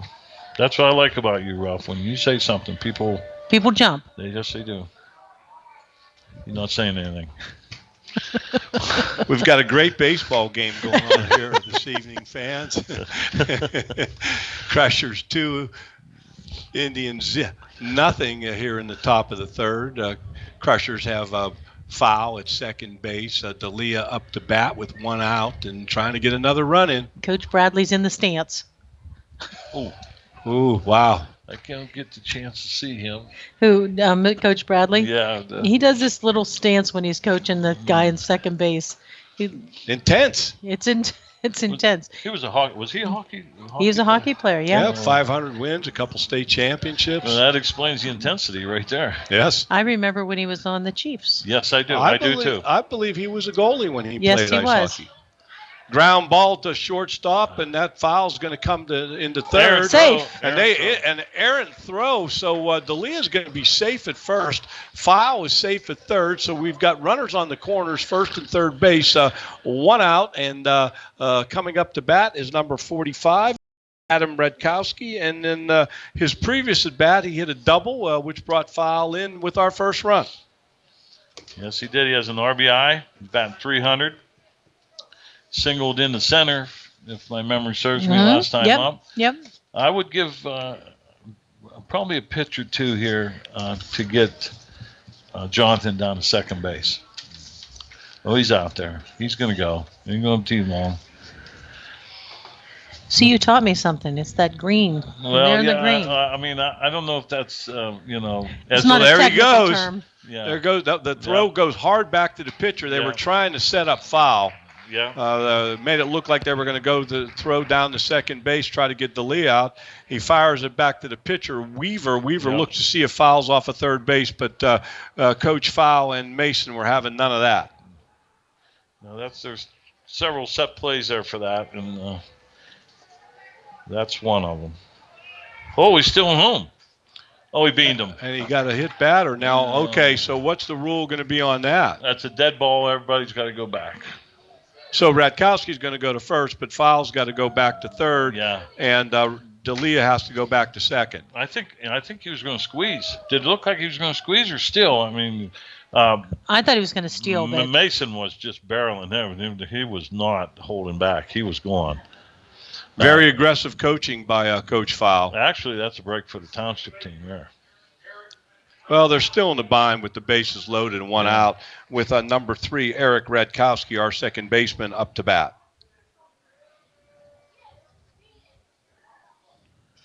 No, he struck out looking last time up. Now we need him to put the ball in play this time around, which you will. oh, Strike 1. That was a good. yeah. I think sometimes at the mind game when there's 3 on base, Yeah. you feel like you got to swing hard and get it out there. Yeah, correct. Just make contact. Just play your game. Yeah, that's right. With Absolutely. 1 out, Mike Pruce is on deck for the Crushers. He might squeeze here again. By golly, There's a bunt attempt. He missed him. He missed him. He did not. And Fowl comes in and scores on the. That'll bring out Coach Zamanini there. Yeah, Coach Zamanini. I didn't see it. Yeah, Coach Zamanini is going to want an explanation here. I believe that what Coach Zamanini is going to say is that Mason Fowl got way too far out of the baseline. Yep. See? Yeah, Sam's going to. I don't know if I disagree with that. I don't know. Those rules have changed so much in the last several years. You're not allowed to block the base pad. You remember there used to be some collisions at home with the catcher and the runner and so forth. You can't block the base unless you can go get the ball. If you're in the baseline, to go get the ball, you're okay. It's all changed. Well, the umpire's not going to change his call. No. Sam's working on the next call. But I'm thinking what Sam is saying is that he got too far outside of the baseline. Now I don't know if he can ask for help on this. Now here comes the other umpire, and they're telling Sam that it's time to have a seat. Sam made his point though, and I'll give him that much credit. Number 3, Eric Radkowski is is the batter. We have another run in. It's 3-0 Bishop McCourt. Radkowski, no balls, 1 strike, 1 out, and we've got runners on second and third. D'Elia on third, and the other Radkowski on second base. Now Eric's the one that's in trouble here because he didn't get the bunt down, and that kind of left Mason hanging out. That was a great play by the base runner. Oh, now they. Larry Weaver, the pitcher for Township, getting a little frustrated now. Little mannerism, little body English out there. They got it. With one out, they don't want to go down 4 or 5-0 at this point in this baseball game. Nolan Mason on the mound. You need something here.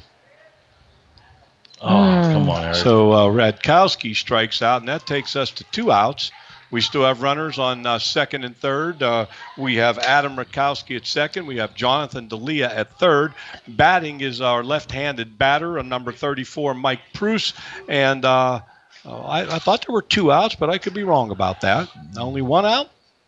No, there's 2 outs. Yeah, that scoreboard, it doesn't like me, does it? No, I'm going to go over and start working it. Well, Eric Radkowski struck out. Adam, the hitter before that, was hit by a pitch. Jonathan got on an error. Yeah, so they just fixed it. There's 2 outs. Yeah, they heard you, Ralph. I missed it. Now Weaver is pitching from the stretch, trying to hold those runners on for Bishop McCourt. The count to Mike Pruce is no balls and 1 strike. Mike's left-handed batter. Very capable of hitting the ball here. Whew, that one looked good. I like that one. Yeah, I could have pulled that one down the line. That'd have been nice. Come on, Michael, battle him here. Stay with him.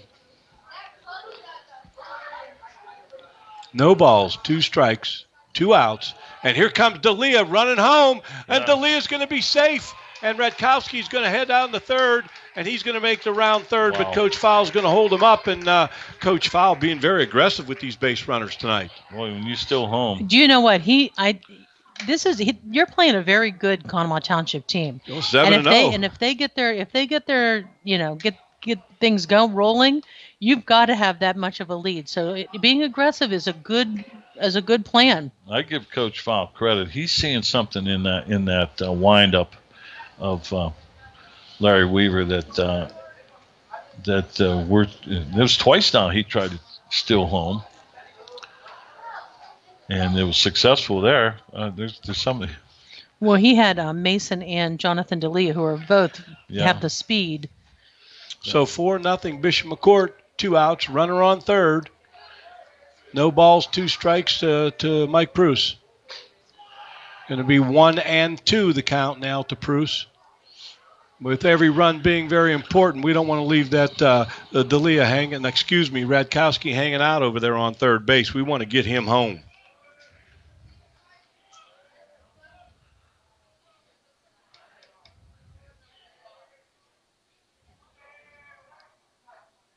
That looked good. Strike 3. Yeah, that looked good from here. Mm-hmm. Yep. So that's the end of the inning. It was a good inning. As we go to the bottom of the third, it's Bishop McCourt 4 and the Conemaugh Township Indians 0. And just for all of our listeners, we all know what the 7th inning stretch is in baseball. But in high school baseball, we only play 9 innings. So we're going to have what we call the 5th inning stretch, and we're going to have a guest play-by-play fella come in. Our stream producer Ian Lipinski is going to join us in the 5th inning. He's probably going to give you some information about the history of the 7th inning stretch. We obviously know about. I'm just wondering, we might be the only place in the whole world with a 5th inning stretch. I would probably bet money on that, Ralph. There you go. We're the only place in the whole world with a lot of things, Ralph. So I just got a weather weather alert on my phone that we are supposed to have light rain starting at 7:28. Light rain. Light rain at 7:28. Kayla Zambonini. She texts me from Texas and she says, "I want the replay on that." Hey, what's my response here? Well, Kayla. I know anything I say to you, you're not going to believe anyhow. And say hello to Eric for me, if you would, please. Yes, Kayla, I hope that you hear Coach Jarvis there wishing you all the best down there. But there's not going to be a replay, Kayla. It's not going to happen, just so you know, okay? And I'm going to actually text you right now, no chance. Your dad's down to one challenge anyhow. I didn't see a red thing hit the ground. But I did see a guy in a red shirt walk out there, that's for sure. And his face was a little red. Gotta love when a coach fights for his team. Yeah, that's right. I mean, Well, Sam, he's no dummy either. Sam gets it. Sam's a heck of a coach. He doesn't feel. I don't feel like he argues unless he feels. No, he knows. I mean, well, it's not empty when he goes out. I mean, he has a point and he's going to make it. And bottom of third. First batter is Well, number Brady 10. He did hits a that. shot to right field. Braden Jarvis has it. There you and go. 1 out. So number 10 for Conemaugh Township. That's the top of the order. The first batter, DJ Bambino, the second baseman, flies out to Braden Jarvis in right field. So 1 out for the Indians here in the bottom of the third, trailing 4-0. Crushers picked up 3 at the top of this inning. Next up is Larry Weaver, the pitcher. Be a good time for him to help his own cause and get on base here. Mason Fowl just firing that baseball in there, man. He's on it right now. I think his adrenaline is pumping right now, I wish we had a little pitch speed. especially after his double. The steal of home. Yeah. That you don't see that very often. That's got to be a lonely thing out there in the outfield, huh? You can be out there for 3-4 innings and get a pop fly ball and miss it. And then it's like. But then the one comes that's your claim to fame. And you catch in the gap and dive, and you get on ESPN. 2 balls, 1 strike, 1 out in the bottom of the third. Larry Weaver, the pitcher, number 22, batting for the Indians. He's trying to take out Mr. Fowl. And Coach Fowles retrieving some loose baseballs over there and getting them back in the game. He's still got the hands.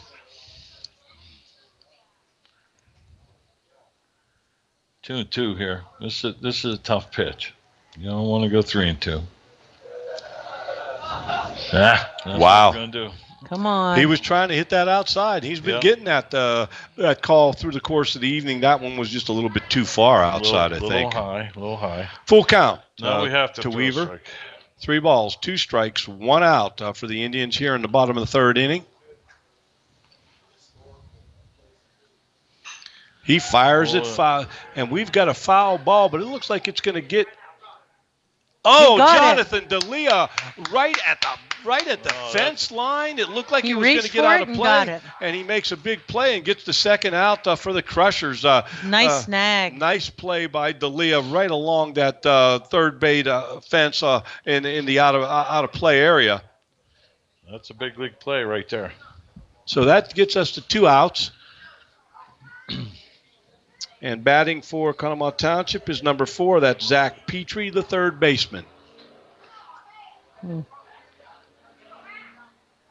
Perception is so hard up here. Yes. Yes, it is.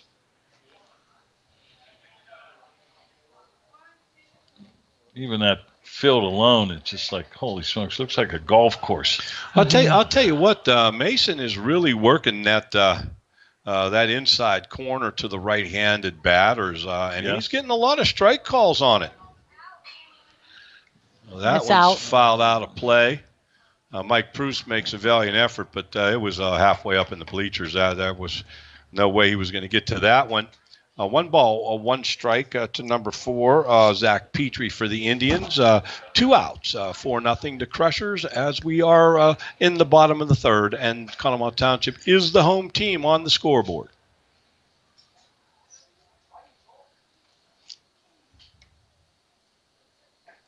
Oh, he will not. Oh boy! And then pull the trigger on that one. That looked good to me. That's the one Sam was working on right there. There it was. Mason thought that was a good one too. That's the one in the bank. Yep. 2 balls, 2 strikes, 2 outs. Come on, Mason. Foul ball. Petrie hanging tough. Mason's in control. You can just tell by his mannerisms, the way he's walking around on the mound. He's very confident right now. As well he should be. Just keep the upper hand. That's all he needs to do. Throw strikes. Nice There's a drive into right center field. Bepler cuts it off and gets it into second base. And the Indians have a little bit of life here in the bottom of the third inning with 2 outs. And coming up the bat is number 2, Colin Dinyar, the first baseman. And Petrie with the single into right center is on first base.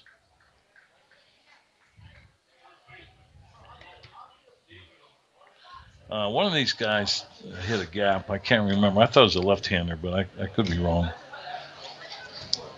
Got 2 outs here. I don't think Sam will take any.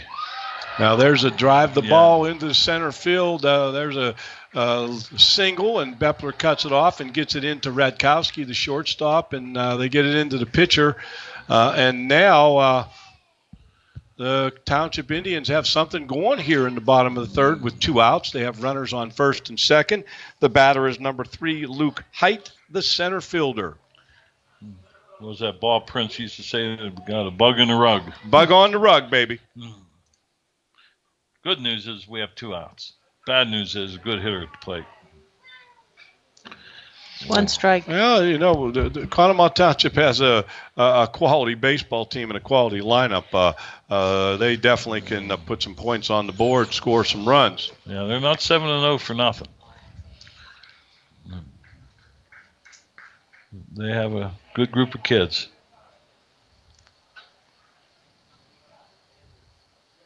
Foul fires that one in there, but he doesn't get the call, and that's going to take it to 2 balls and 1 strike with 2 outs. This is a tough out here for Mason. He doesn't want to go any deeper than this. Oh, I hear you, buddy.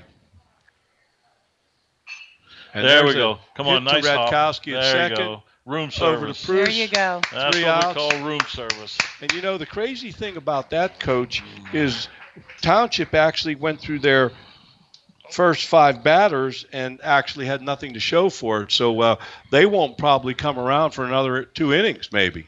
Ground out. Yeah. What is this? Top of 4? Top of 4. Okay, bottom of 4. If everything goes according to plan, you'll have 1, 2, 3. Oh, we'll get them in the 6th or 7th inning. 3, 4, and 5. Well, if everything goes to plan, 1, 2, 3, 1, 2, 3. Jeannie, what's that weather report looking like? Well, it looks. Sorry, That's okay. I was turned off because I was sneezing. It is the season for allergies. Well, gesundheit. Thank you. Yeah, I think we're going to have some light rain. It doesn't call for a storm until probably closer to 8:30, 9 o'clock.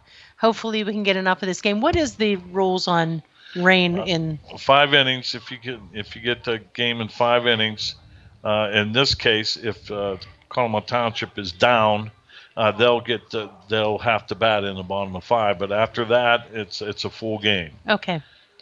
You know, good to know. I see some of our softball players running around here, and they were in the Portage tournament this weekend. I'm wondering how they did. I don't know. We got to see if we can find out how they fared in that Portage tournament. So just a little bit of talk on the pitch count.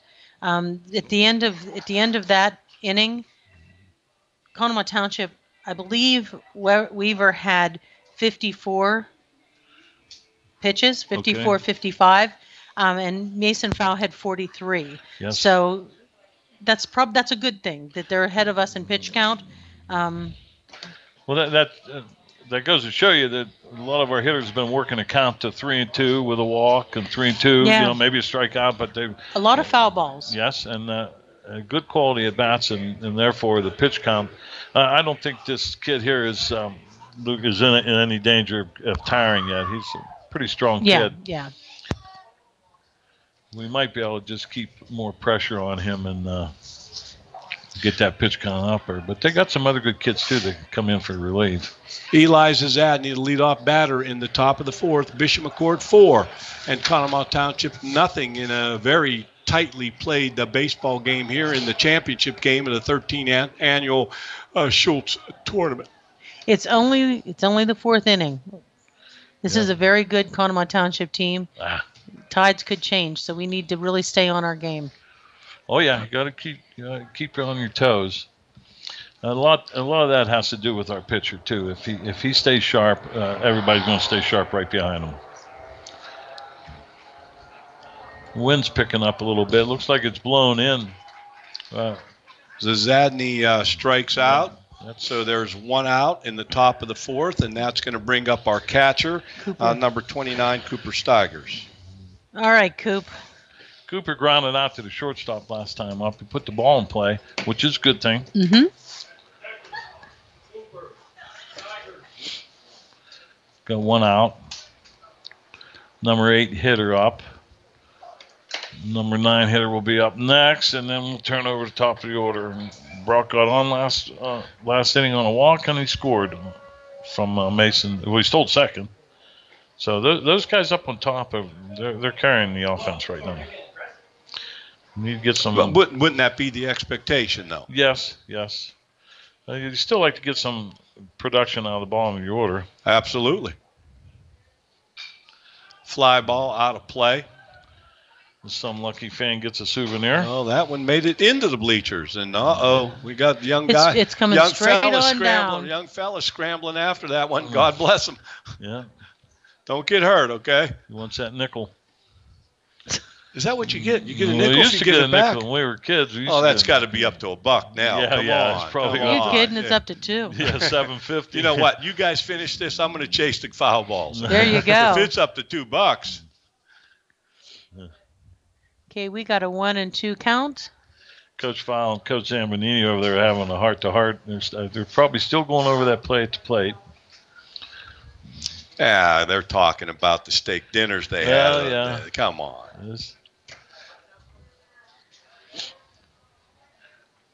I've known Sam for 40 years or more. There we go. That's base hit. There you go. Base Go, hit by go. Cooper Steigers, drives it into right field, right past the diving second baseman for Conemaugh Township, and that was DJ Bambino making an effort to stop that from getting through.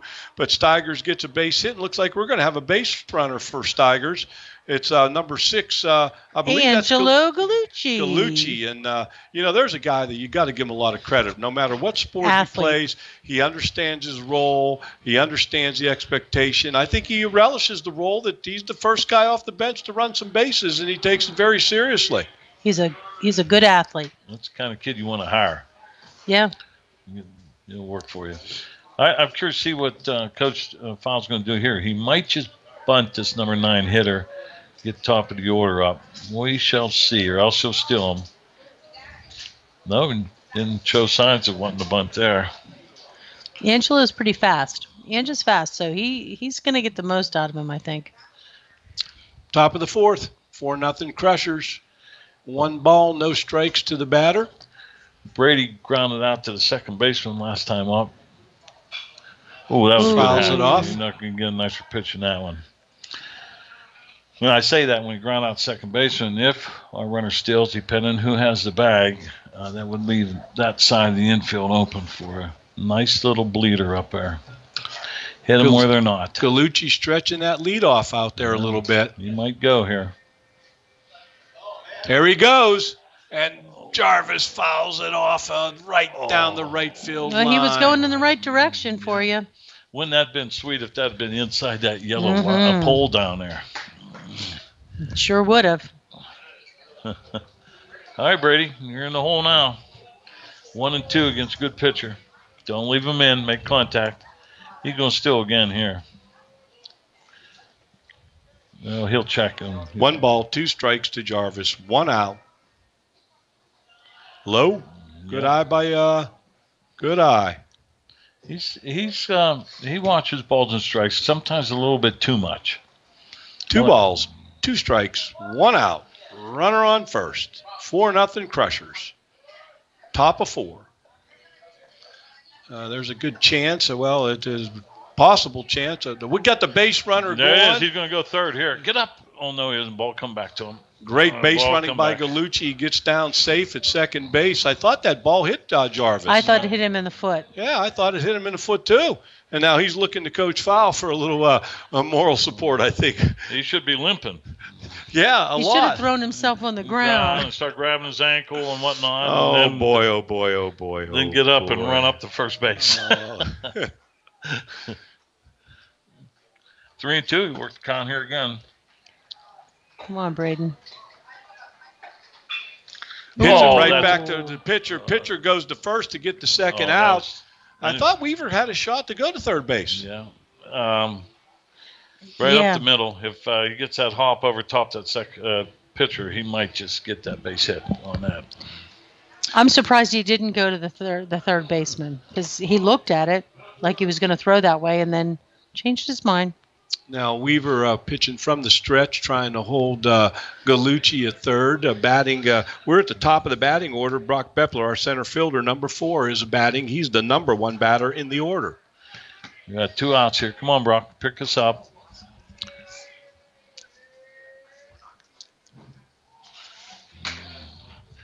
Well, we got a lot of different things in play here now, Janie. We can get the pass ball, obviously, a base hit, an error, thrown error, something to score our guy from third base. Dare he send Gallucci? Yep. Oh, just missed that. No balls, 2 strikes, 2 outs. Gallucci on third, Bepler at bat. Crushers leading 4-0 here in the top of the 4th inning. Would he send Gallucci right now, do you think, Coach Jarvis? No. I think we caught him once flat-footed. I don't know if he'll do it again. There's a drive into center field by Bepler, but the center fielder for Conemaugh Township camps under it. There's the third out, and that's Luke Height, number 3, the center fielder for Conemaugh Township. And that takes us to the bottom of the 4th inning. The Crushers up 4-0. Jared, anything you want to pass on? Anything? Well, I think there's a lot going on at Bishop McCourt as we start our descend into the end of the school year. We have the prom coming up on the 27th. And actually, this week is a big week. We have state band. Ms. Y will be taking some students to the state band competition or the state band. We have our retreats starting at all of our class levels, where I believe that the 8th grade and 10th grade are going this week. I believe 10th grade will be going to St. Francis University. Outside of all of the spring sports, but we have our prom on the 27th. We have the National Honor Society and Mu Alpha Theta ceremony that will be happening, as well as the the Senior Awards banquet, and of course baccalaureate and graduation. Always a very wonderful time, but also a very sad time for those of us that will miss these seniors that are going to be going on to the next phase of their life. It's amazing how much goes on at the end of a school year. It's just crazy. So many things. Yes. Craziness. That's okay. I wouldn't have it any other way. So we're in the bottom of the 4th inning. The Crushers are up 4-0. Conemaugh Township's going to need to make a little bit of hay if they want to tighten this baseball game up. And while we're waiting for this inning to start, this bottom of the 4th, how about the 4 Bs? Belonging, becoming, believing, beyonding. Campus ministry. Shout outs to Mrs. Rivetti, Father Crookston, Chris Schumacher, Dylan Dorian, Nicole Fratt, Rich Morgan Casto, Tim Hornick, Mike Bako, our entire school and our administrative team, all involved with campus ministry, belonging, becoming, believing, and beyonding, doing some great things to build faith in our school district. You know, Jeannie, that's something I don't know if we're supposed to put the cat out of the bag yet, but we might want to talk about the academy and it's always been just the assumption that the elementary program and the high school program are sister stations, and we're just making it more official. We've done a name change, and the school system is now known as Bishop McCourt Catholic Academy. The elementary school is Bishop McCourt Catholic Elementary, and of course the high school remains Bishop McCourt Catholic High School. It's an opportunity for us to streamline processes, bring these younger kids into the fold of the Crusher Nation, at a younger age, and it seems to be going really. It's a process, but it seems to be going really, really well. Well, good. A shout out to Mr. Smith, kind of leading that, making that merger happen and working together to try to be as efficient as possible. So we appreciate that as well. Conemaugh Township has a runner on first, 2 balls and no strikes to the batter. We're in the bottom of the 4th, no outs. Here we go. One strike. Number 8 batting for Conemaugh Township. That's Brennan Lohr, the shortstop. Being the first hitter. Yeah, the first batter was number 6, Luke Weber, the catcher, and he got dinked a little bit. Yeah, that's Foul right. throws over to first base, a lot closer than you might think. He put it right where Mike Pruce could put the tag on the base runner, but it was close. It was tight. Sweeping tag, yeah. He goes over there hard. He doesn't play around when he goes to first base. There's a fly ball out of play, and it's not playable at all. I will also mention, Ralph, that both the elementary, Bishop McCort Catholic Elementary, and the high school, Bishop McCort Catholic High School, are in an open enrollment period. If you are interested in learning more about how you can be a crusher, certainly give our admissions director, Maria Sanders, a call. You can reach her at 814-536-8991. She will certainly set up a tour for you and give you the options of becoming a crusher and joining this team. It's a great school and a great place to be, isn't it, Mr. Little Jarvis? shot right back at the pitcher. And the Crushers try to turn a double play, but they do get the lead runner going to second base. The ball glanced off of Fowle's glove. Our second baseman, Radkowski, to his brother, Radkowski, the shortstop, to get the lead runner and get the out. And Conemaugh Township still has a base runner on first base with should be 1 out, right? Yes. Yes. 1 out. Okay. 1 out. Coming up to bat is number 7. That's Caden Valentine, the right fielder. I think that's a good thing. It went off his glove. Of course, I would rather see him catch it. That'd be an automatic double play. But it might have had a chance to get up the middle, I think. And Mason deflected it over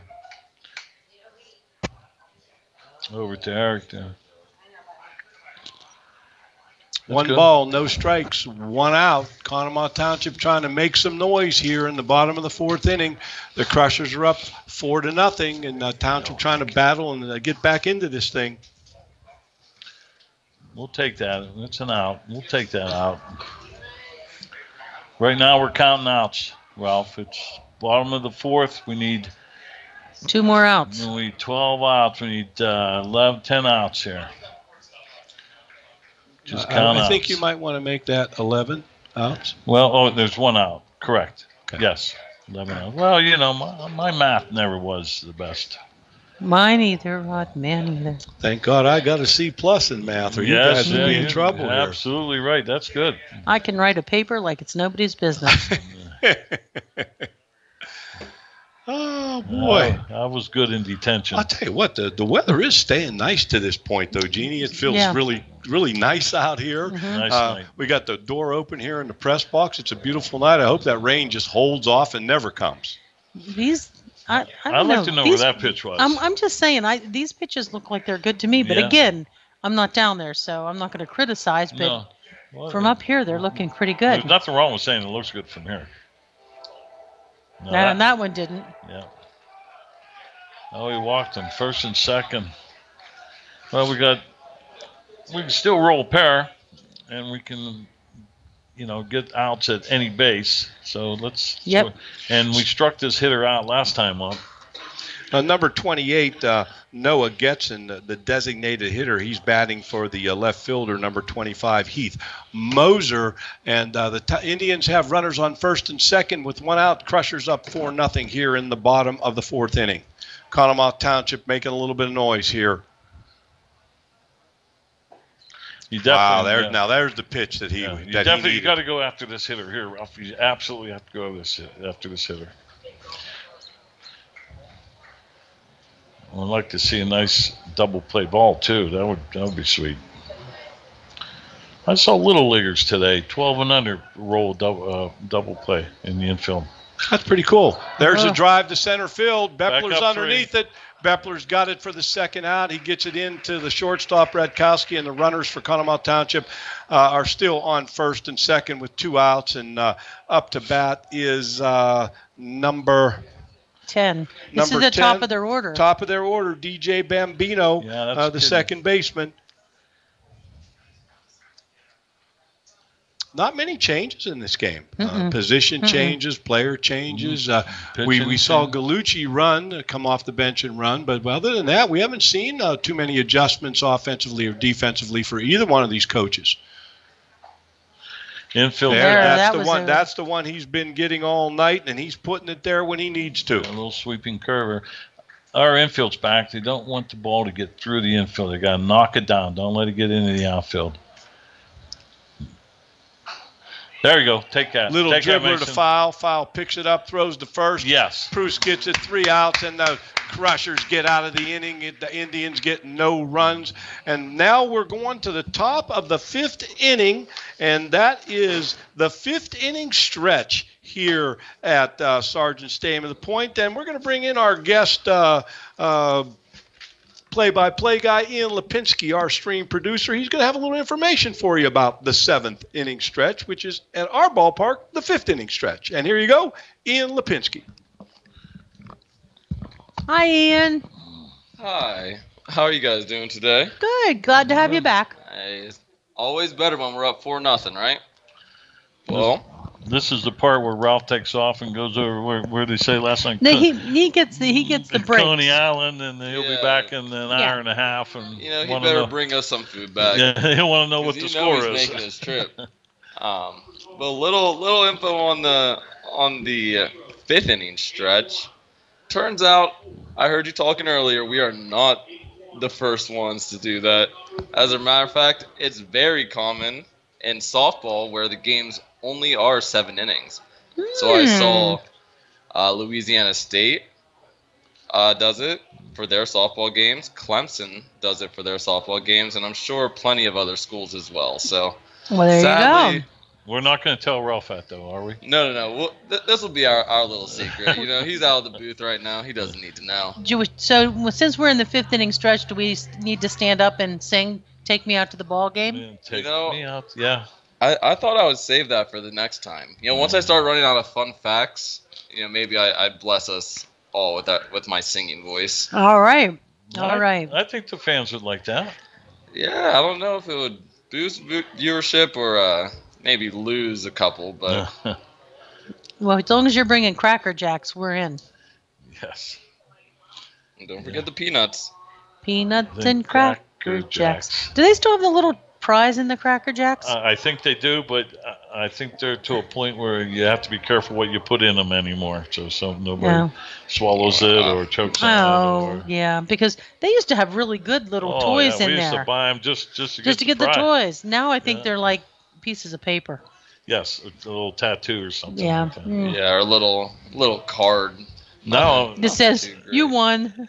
instead of the little toy, I like them just to get the caramel corn now. Oh, yeah. Times change. Mm-hmm. Taste change. So Mason Fowl leading off the. Oh yeah, Ooh, he's reaching for that one. Change up. For the Start the inning. speed pitch. Start the inning off with a change up. Mason's crying. He's a little pumped up. That's a good pitch, Weaver's part. Is Weaver a senior? Yes. Yeah. I wonder where he's going to school. The second, Don't know. Second pitch misses low in the zone. That takes the count to 1-1.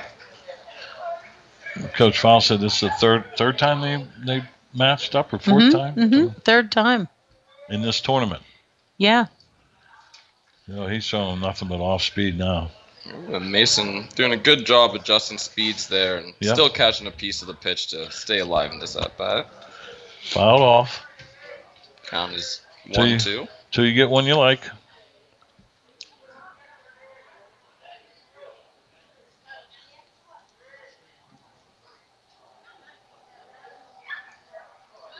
Weaver deals. Hit it. Go. He might have a chance. He has it. That. Yeah. He has it. He has a chance at that. Second baseman took his time. Yeah, he didn't come off of it quick. Yeah, DJ. He didn't account for Mason's speed. I don't think. I think he might have thought that the pitcher was going to pick that up. But it's a base hit. It's a line drive in the book. That's all that matters. Up to bat, we have Jonathan D'Elia, who's been having a great game. Yes, he has. He's flied out. He got on in there. He scored. He's coming on. This kid's coming on. Batting .455. There he goes. There goes Kyle Mason. takes off. Little hit and run. Now, D'Elia stole home as well earlier, correct? We do have some action in the was bullpen, that by a- the way. Or is that a pass ball? I'm not sure Is it how- number 7? I believe it is. Yes, it is.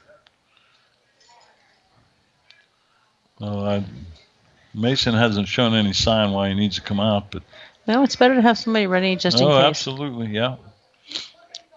Weaver delivers. Pyle takes off again. Slides head first into second base and Safe. safe with a stolen base. Nice save.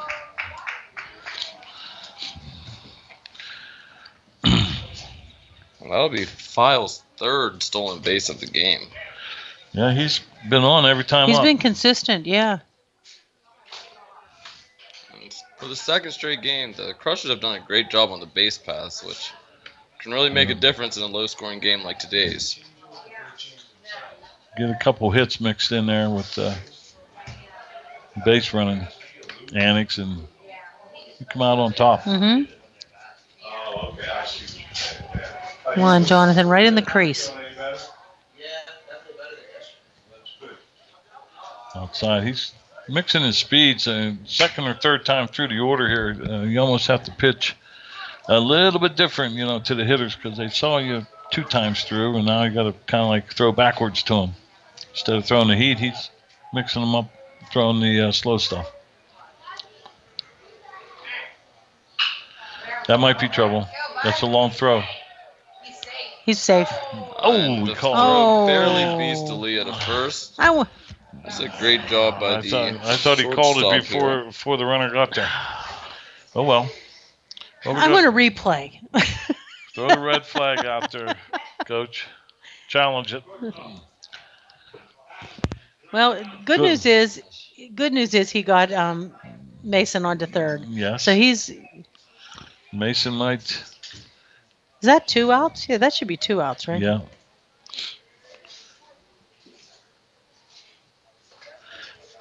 Yeah, he's slowing up some. All right, Adam Radkowski up at the plate. Yes, our player of the game from last night. He's having Yeah. himself He's another good game. he's having a good game. Yeah, he's singled and he's been hit by a pitch. He's been on every time. Infield's up. Oh, Swinging a miss. Swinging that was for a the nice moon. pitch. How many outs we got there, Jeannie? 1? Yeah. I think we have 2 outs. Why do we think we have 2 outs? I don't know, but I would not say no, we have just- 2 outs just by the way the infield is up. And File was our leadoff hitter, so it was just D'Elia. Okay, was- okay, was the you're right. first You're out. right. Now's a good time to poke one through there, bud. Squeeze He it. lays That's down going to a work. Great bunt. Stay fire. Yeah. Well, look at that. That ball had Velcro on it. An incredible bunt, dropping there right by the third base line. Yeah. Staying fair. It scores another run for our Crushers. That takes the lead to 5-0 here in the top of the 5th. What did you say about we need 1 run per inning? Yes. That's what you're averaging, That Ron. was the keys to the Yep. game. I should have said 5 runs an inning. Well, We'll take it. We won't be Mhm. greedy. No, we will won't. not be greedy. Here's Eric Radkowski coming up to the plate. He has struggled a bit so far this game. 2 Yeah. strikeouts to this point. Yeah, he has. You got caught looking, and last time up, you got caught swinging. He's just not seeing the ball. Now's a good time to get a base hit, though. He can come right out of it. get back there. It's hard for me to root against my township Indians. I've been out there for 70 years. Well, So be it, huh, Jeannie? Today's as good a day as there ever will be. I don't think anybody really cares.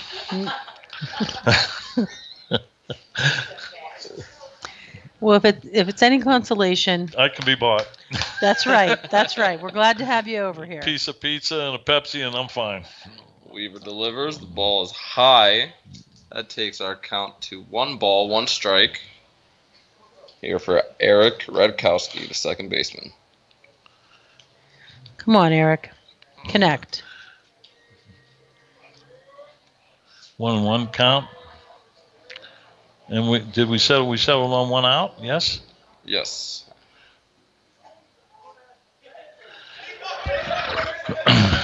Third pitch of the at bat is a strike looking. Yeah, he's got Eric guessing a little bit here. His brother Adam takes a sizable lead off first base. Yeah. See if he gets the signal from Coach Fowler. He's gonna go. He's going. There he goes, and That could be a balk. But we've seen that enough this weekend. Is that what was it a balk? Yeah, because he did not throw to second. I mean, he had the kid hung up. We got a runner. We have number 5, which I believe might be that'll be Reese West. Yep, freshman. Yep, freshman on second base, running for Adam Redkowski. Oh. He's a good little athlete, Reese. Oh yeah, he excels at football, basketball. Mm-hmm. He's a 3-sport athlete. Indeed. He must have some speed, or Digger would not put him in there. Adam's not no slowpoke either. Mm-mm. Fourth pitch of the at bat here to Eric Radkowski is a breaking ball low and out of the zone. That takes the count to 2-2. I don't understand that whole balk thing. You know what? I'm not so sure I know all the rules either on that. I never paid any attention to it, for one. As far as I know, balk is when you balk. That's about as good of a description as I can give you. I couldn't have said it better. But, for the third time this game, Radkowski will go down on strikes. We have Mikey Pruce coming up. Yeah, he's got the hat trick. That's what we call the hat trick. Oh, and Coach Zambini is coming out to the mound. We may see a pitching change here. I don't know. Mikey's had a little trouble with this left-hander too. He struck out twice with them. It's like number 4 maybe taking the mound, which would be. No, that's a nice game by Luke Will. He threw a nice game. Zach Petrie. Yeah, they're sending in Zach Petrie. And are they moving Larry Weaver someplace, or because Zach was a third baseman? Let's see. Did he go in there and change gloves? Maybe he might go to first. Zach is a senior, 5'11", right-handed pitcher here for Conemaugh Township. Okay. So, I guess they're giving the Crushers a bit of a different look here, going from the lefty to the right-handed reliever. Yeah, it looks like Weaver's going to first. But I'm a bit surprised with the timing, as Pruce and Zazadny have both struggled so far against Weaver. But maybe the coach just saw some signs that it was time to pull him.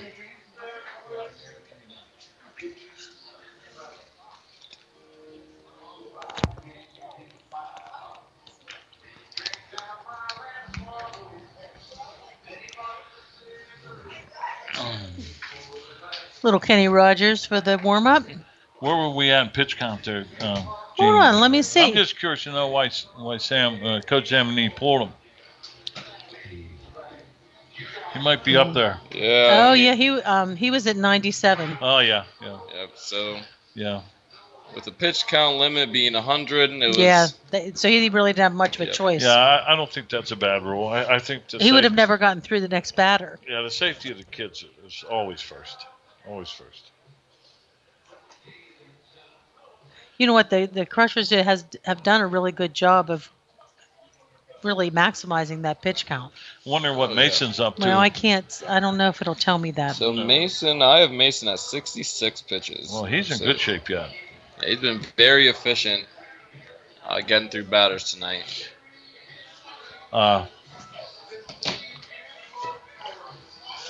We had Braden Jarvis up in getting his bullpen workout in.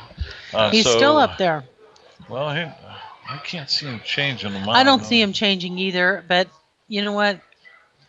But then what did you say? We play Wednesday this week? We play Wednesday. I don't know what the rest time is. And I believe it's Central Cambria now. Don't quote me on that because that's just from memory.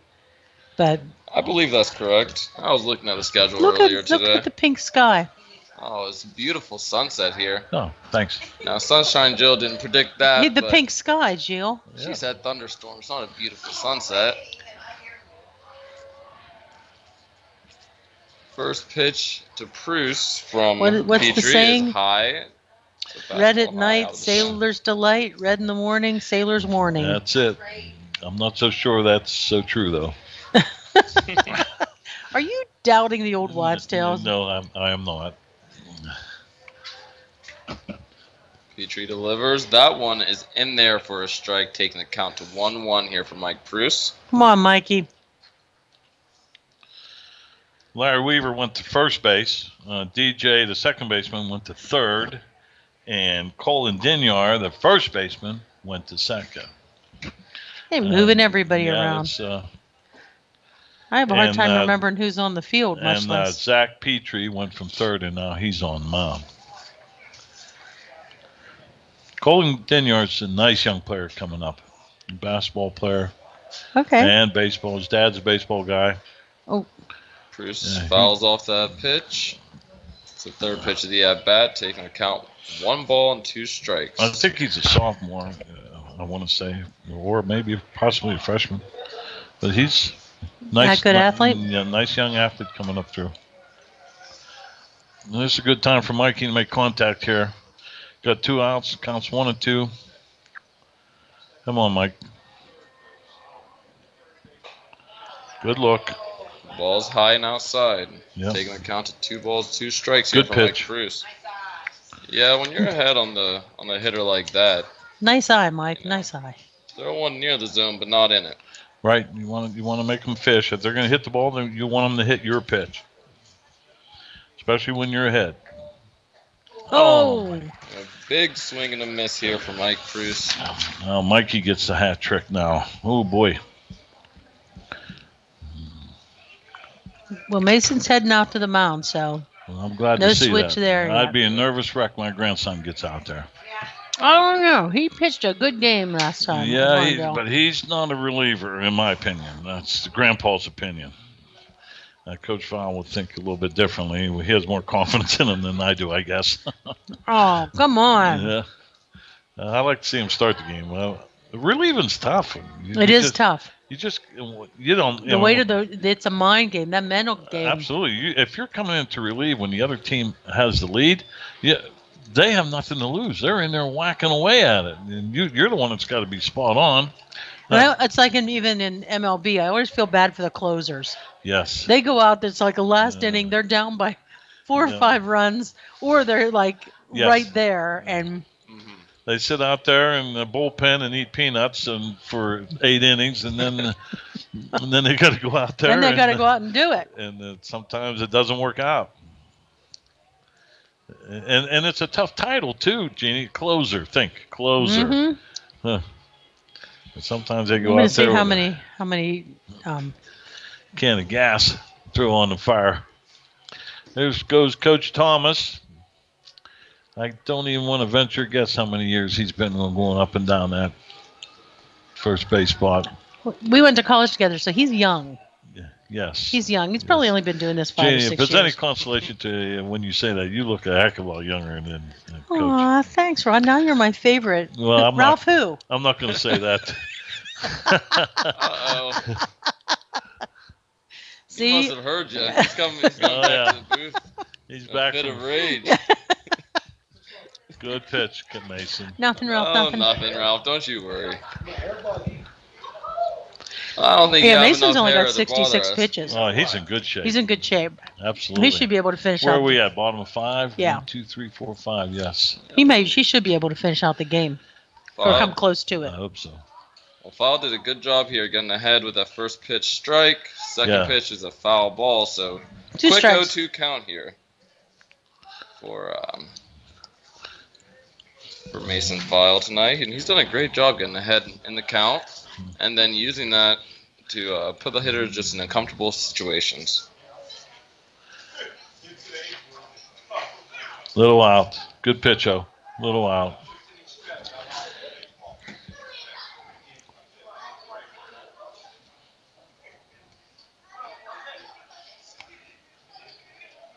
Still ahead, 1-2. Well, brings the fastball. Yeah. Oh. Get over. If you, he's going to get Yeah. on. It was a good hit. Yeah, it was hit pretty sharp. Tough pitch, O. 1-2.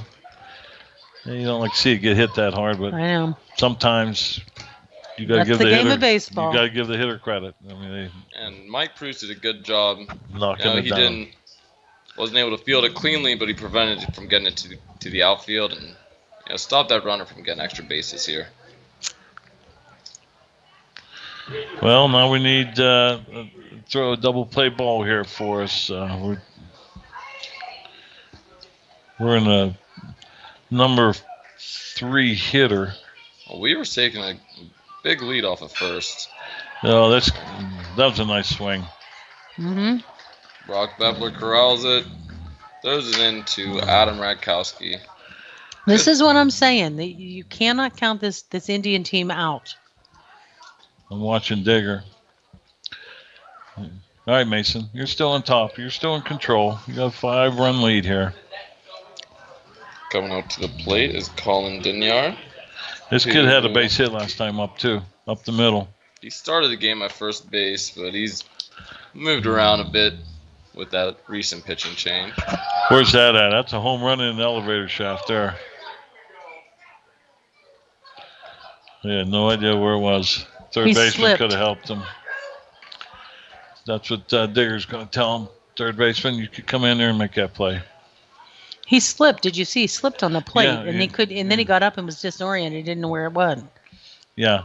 Yes, I did see that. I didn't know if he got into the hitter's feet or. I think it was the plate. I think he stepped forward and little sachet in the plate. Pitch just outside. That was Got a on well-placed strike. pitch. That brings the count to 1 ball and 1 strike. This kid's a hitter, too. Oh! Ooh, Well, that was a nice cut. swing. Yeah, it was. And Fowler's done a good job, mixing up the placement of his pitches. Yes, he has. So after that high and outside ball, he brings that fastball low in the zone and sneaks it right past the hitter. Let's hope we can get one here. Strikeout would be nice. There we go. No, he did. Oh, it fouled off. Yeah, that pitch was fouled off. Here Colin Dinyar swings a heavy bat. I mean, he just whipped the hit. You can see that he can hit the ball hard if he gets hold of it. We need him. Nice pitch low and away here. I notice his left foot going up third base line. If we can just get that outside corner here. There it is. There it is. Swing and a miss here. I called that one, didn't I? Give me You credit, did. please. Give me You credit. did. Thank you. That'll be Fowler's Good job as fifth pitching strikeout coach. tonight. How many is that? That's 5 for Mason tonight. That's a big out. Sets up a potential inning-ending double play, which I'm sure the Crusher would be very relieved to get with the middle of the order still batting here. Start him pitch. off with a strike. I've been reading Luke's name in the paper a good bit, walk-off home runs and such, and and we've had him corralled pretty good so far this game. 2 strikes. 0-2. 0-2 on the batter.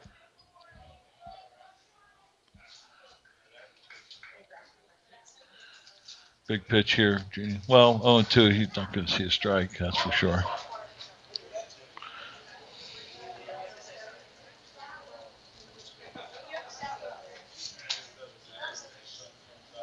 Oh, my.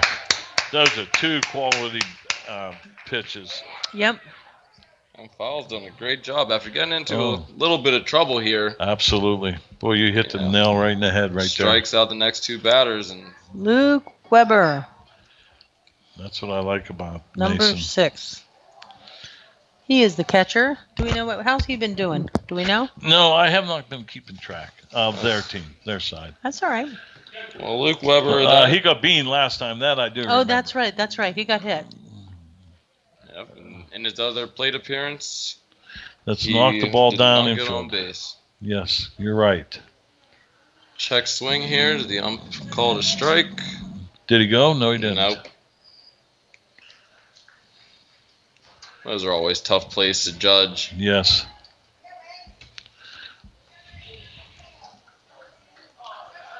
Good news is the rain's holding off. Yes. Time?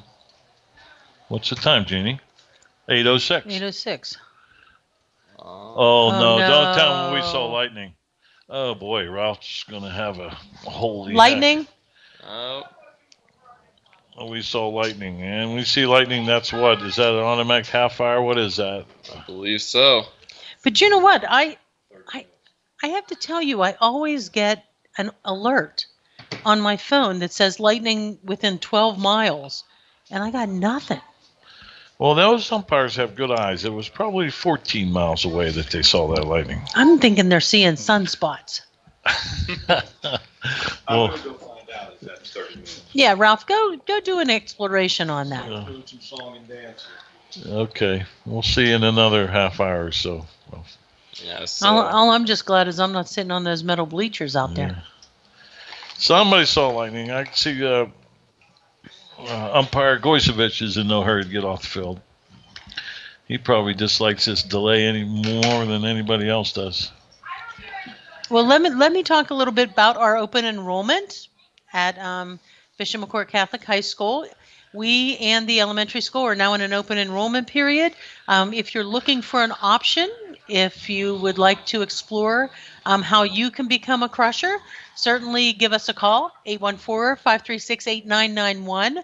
Mrs. Maria Sanders is our Director of Admissions, and she will be very happy to take you on a tour of the school, talk to you about our curriculum, our extracurricular activities, the clubs that you can be a part of, and let you know how we can be a viable option for your education of your children or yourself. So again, give us a call at 814-536-8991.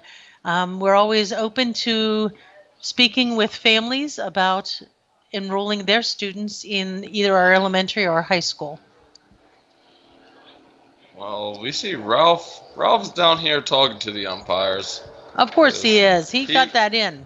He knows every official at every game. He does. So, Well, you know what? I have some things I can talk about that I think that will, since we're in a time crunch here. of course. First off, the Schultz tournament. Let me again tell you a little bit about the Schultz tournament. This is the 13th year, and Bishop McCourt Catholic High School leads the pack as far as wins, with 20 wins and 4 losses and 8 championships.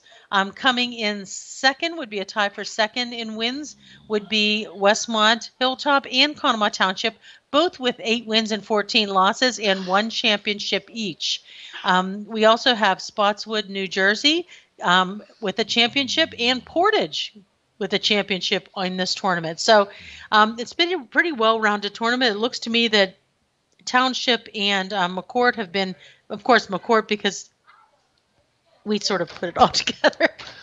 Absolutely. So we have a strong showing in that. So a little bit more about that.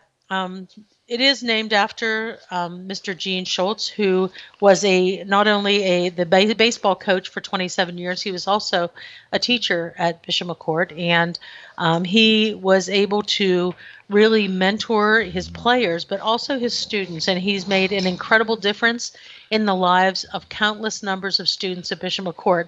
I think it's a great honor that Mr. Fowle has put together this tournament. I think that the Schultz family As we know, yesterday we talked to Mr. Schultz's daughters, who feel that this is their favorite weekend of the year. They can come out and honor their father for his accomplishments and really recognize what he has done not only for the students but the community as a whole. And I think that that's a great thing.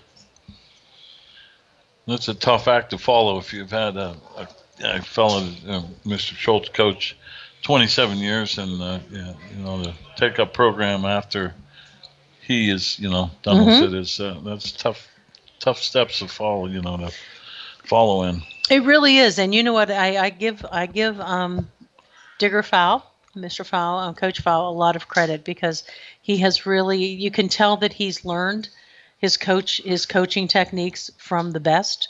As he has said, he not only was a player under Coach Schultz, but he also was a player under Sam Zambonini, who is the coach at Conemaugh Township. So he's learned his coaching from some of the best in the business, and it certainly shows with his record as a coach at Bishop McCourt.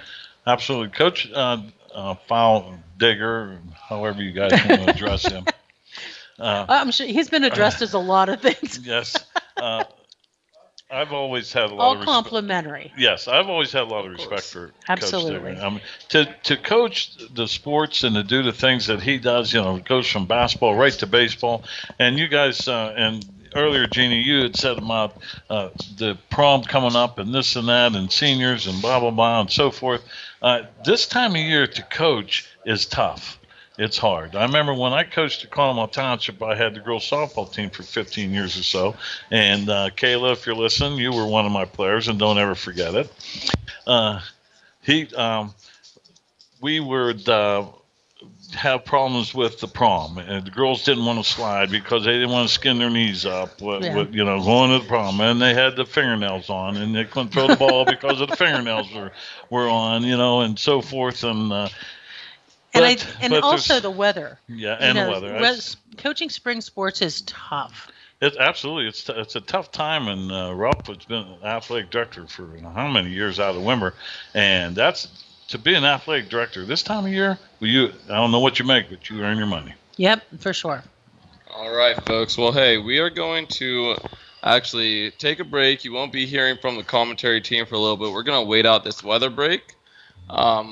But stay put. We probably have about 20 to 25 minutes left on this weather delay. And, come back when it's over. We hope to, still have you here and hope to have the rest of the game. Thank you, folks.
All right, folks. Well, we are We're back. the bearer of good news. Yes. We are back from our weather delay. We had a couple lightning strikes, but they were all way north, and so Yep. we need to get this game in before we get any rain, because it looks like, as I look at the radar, it looks like it may rain here at some point. well, hopefully no time soon. And we only need to finish out the 5th inning You know what? before some Honestly, other kind of weather if you look event. at the radar, it doesn't look like it's going to rain here until 11 o'clock. Oh, It's well, all north. I'll tell you what, if we're still playing ball at 11 p.m., Yeah, we will not. Well, I can tell you this: I will be snug in my bed by that that's time. right.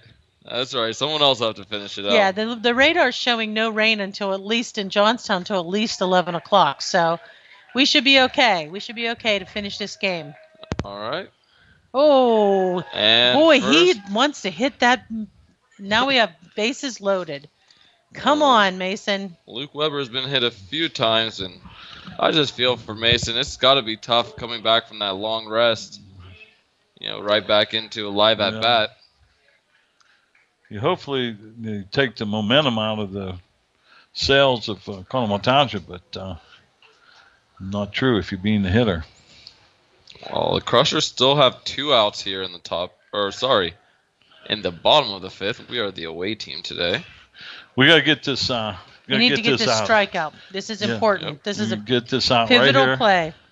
And I'm Brennan sure that Lore- Mason knows that, so he's going to do his best. Brennan Lore fouls off the first pitch as Ralph gives us some funny looks through the glass. It's funny. He takes some more breaks, doesn't he? He got an extended one I now know, with this right? weather. Foul delivers. 2. Oh, No, he didn't call it. He didn't call that? It's a little tough on the pitcher too when you, as you said, you're sitting out for any length of time and you got to get back there and you got to get one out to get the game full game, and you press a little bit. You just Yep. put a little bit of extra pressure on yourself. Well, then you have to consider Okay, now the we got fact two strikes. he came in with 2 runners on base as well, so very Where we at? Pitch unorthodox count? situation. Oh, here. we should be okay. We checked the pitch count before we. I'm sorry, you had to look You it got up. me pitch I'd count, wager he's radaring. still under 80. Oh, that was actually number 80 right there. So Good. Oh, he didn't pull the ball trigger. Come on, is Mr. Umpire. outside. Yeah, that was. Pull the trigger on that pitch. Doesn't he know we got to get one out here We need this out. to For get sure. a complete game, maybe? If that even holds true. Count goes 2-2. Foul delivers. There we swing, go. and There a we go. miss.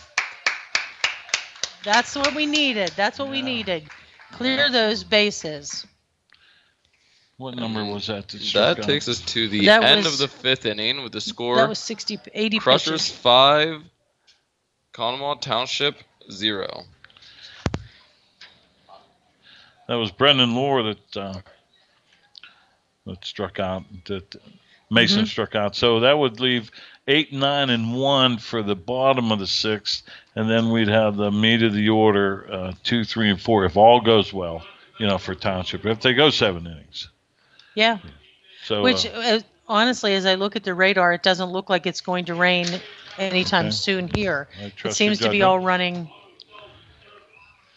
So here we are. We're at the top of the 6th, and if I'm correct in assuming, we'd have a complete game. Yes. So yes. if we get snow, If it does rain, by chance rain and they have to call it. tornado, whatever, we got a full game in. Yep. So we're in the driver's seat, so to speak.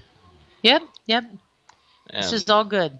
some more good news here for the listeners. Ralph said he's taking another break, so we're having the 6th inning stretch. And so I'll be your play-by-play man for the top of the 6th as well. That's Good. so funny. Good. One more good news. Well, maybe he's on strike. who Maybe. knows? Maybe. Is he Union? You Must think. be. Number 4 is pitching. Was he pitching before? He took over Yes. in the top Yes, of the yes, fourth. yes. That's Zach Petrie. Yeah, Yeah, okay. he came okay. in for Sorry. the. I'm now I'm all Weaver. when I have a consistently running game, I'm good. Now I'm Yeah. all discombobulated. Yeah, now you. You got to get. We got to reel you back in, so to speak. I know. I always have trouble, especially when the other team has red on, because Yeah. I'm so used to our boys Yeah. wearing red and gold that I mix up who's out there and who's not. It's just something I do. Well, coming up to the plate here is Eli Zadney. He's Mhm. the designated hitter. He had a hit last And time, didn't he? He did not. No, He's trying to avoid getting the hat trick. Yeah, boy. Oh man, come on, Eli. He is a powerful bat. Just got to put one in play. Yeah, you gotta see the ball. So Whatever happened to the little brush that the umpires used to have? you don't have that on the turf fields. I'm assuming, Jeannie. Oh, Oh, yeah. nothing to brush away.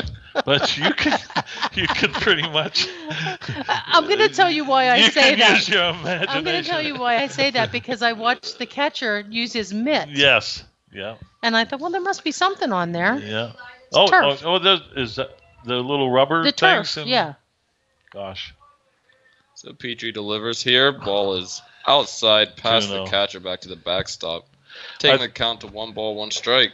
I think when we were kids and playing Little League, just go to the feed mill and get a sack and put sand in it, and that'd be one of your bases. Man, these kids have it so, these ball fields that they play on are just spectacular. Ooh, ball is. Yeah, let it hit you. Good job, son. Get on base. There we go. And Cooper's up. Cooper had a base hit last time, huh? Mm-hmm. Mm-hmm. And he's been making good contact lately.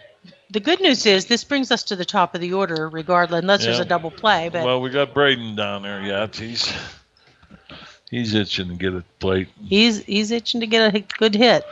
He finally got a batting average. Last night he had a base hit. He gets on base a good bit. It's by way of walk. Well, that Uh-oh. means he's got a good eye. Yeah. Yep, good eye. He's looking for his pitch. Well, bunt laid down by Cooper Steigers here. And Missed it. fouled off of the home base plate. Should be strike 1 here in the at-bat. I would be surprised here if he doesn't steal this kid on first. You got any kind of wheels, Jeannie? Do you know him? Who is it? That's Eli. Eli. Yeah, he's pretty fast. He's a big boy, but he's fast. Hey, nice bunt, Cooper. Nobody Go. covering third. Look, nobody covering third. Oh, now they got somebody back there. That's all right. He advanced the runner. That was his job. Now Braden's going to bring him in. I hope so. That's right. Here comes Braden Jarvis to bat with a runner in scoring position, only 1 out. It's a great opportunity for the Crushers to extend this lead.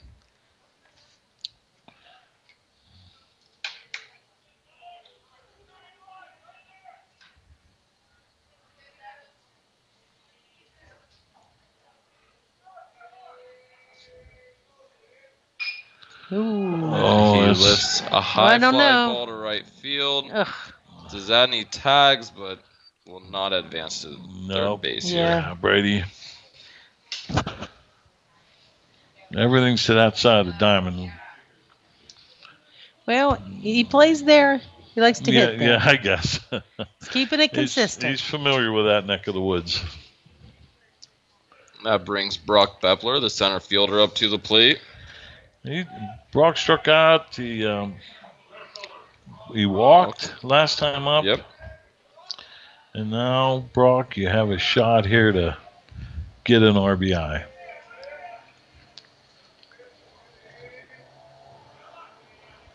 There's a pretty decent gap in right center Yes, field I over was the second just looking at that. Yeah. over the second baseman's head. So if you can, You can No. pop it up there. You're in good shape. hit a nice Well, little blooper. Yep, $1 million hit, we call that, right? That's Mhm. right. The pros get $1 million just to hit something like that. They get $1 million for striking out Oh, sometimes. this might be trouble if that stays fair. And the ball bounces foul down the third base line. So Brock was on his horse.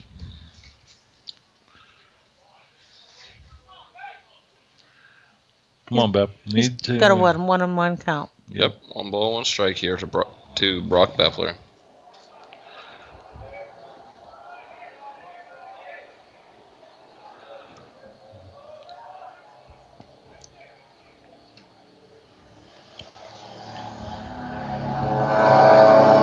delivers. The ball's low and gets away from the catcher. And Zadny is going to take third base. That's a nice piece of base running there. Just got the jump, read the ball, away from the catcher. Sounds like we're at Jennerstown Speedway here at times. It's those mufflers the young people have in their cars. Or don't have. I was going to say, or lack thereof. Kind I used to have.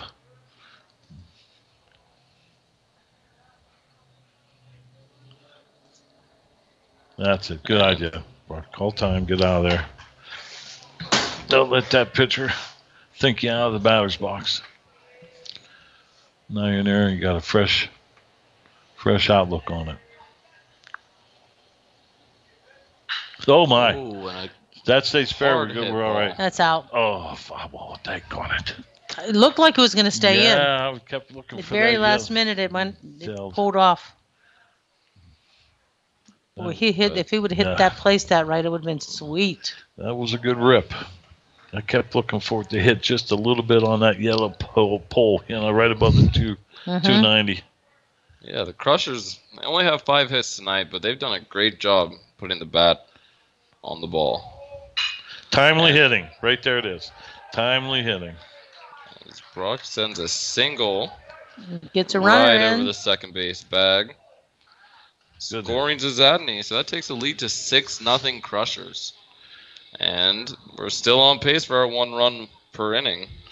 Now Mason's been on, and I don't want to jinx him, so I'm not going to say anything. Zip it. But he has a walk, a double, Yeah, he's been doing really well. and a base hit and a single. He's seen the ball real well tonight. He also has 3 stolen bases to go along with that great hitting. Oh, Brock's And in there. Brock's Yeah, you slides. don't expect to drop the ball and get him out, because that's not going to happen. That'll be Brock Bepler's second stolen base. That's the Crushers' 11th stolen base tonight. They've done a great job on the base paths. And when you have that lack of hitting, like we said, only 6 hits. That's the scary part there, though. They're getting the hitting. Look And at this. Oh, nicely placed. That's an Foul excuse. drops one into That's a right double. field. He's turning and he's going to slide into second base safe Yep. at second with an RBI double from That's Mason a- File. Nice job, Mason. Nice job. Absolutely. That's one of them excuse me hits. Right over the first baseman's head. Couldn't throw it in a better spot. And brings in Jonathan D'Elia, who's had a really good game. Yes, he has. He's been on base. He's scored. He's another threat. Once he gets on base, he motors. He is listed in the box score as hit list, so they must have deemed one of the times he reached as an error. But he did a great job on the base pass to turn that into a run early this game. Pitch was high, taking the count to... Is Jill supposed to be working that main? Oh, Jill is supposed Jill. to be. Why would you put her in charge? Well, it was her or Ralph, so I had to make a decision there. And Ralph has to take his break, so. And that's it. But that's all right. We got 2 runs in that inning. It's 7-0. And talk about adding some insurance runs there. Crush Yes. did a great job getting a couple more across the plate, getting a comfortable lead for their pitchers to close this one out. Well, that'll be it. I think Ralph is ready to take his job back. And so Don't count your chickens before they're hatched. I'm making sure I'm not going to let him out of my sight this time. All right. Take it. No, I just want one. We'll go Crushers. Ralph's very flattered to know that he was missed. Who? Well, is it Ralph? I don't know. I haven't seen him in so long. You guys had so much fun while I wasn't with We'll you. have It's to- unbelievable. We'll have But, to reintroduce ourselves. It's been a uniquely different evening. We really haven't experienced anything like this since we've been doing the stream, Jeannie. No, it's been pretty good. I'm just saying with the delay and everything, it's been just a different kind of an evening, and it's kind of dragging on here. Started off late, but that's baseball. You just never know. Nope. I'm starting to get homesick.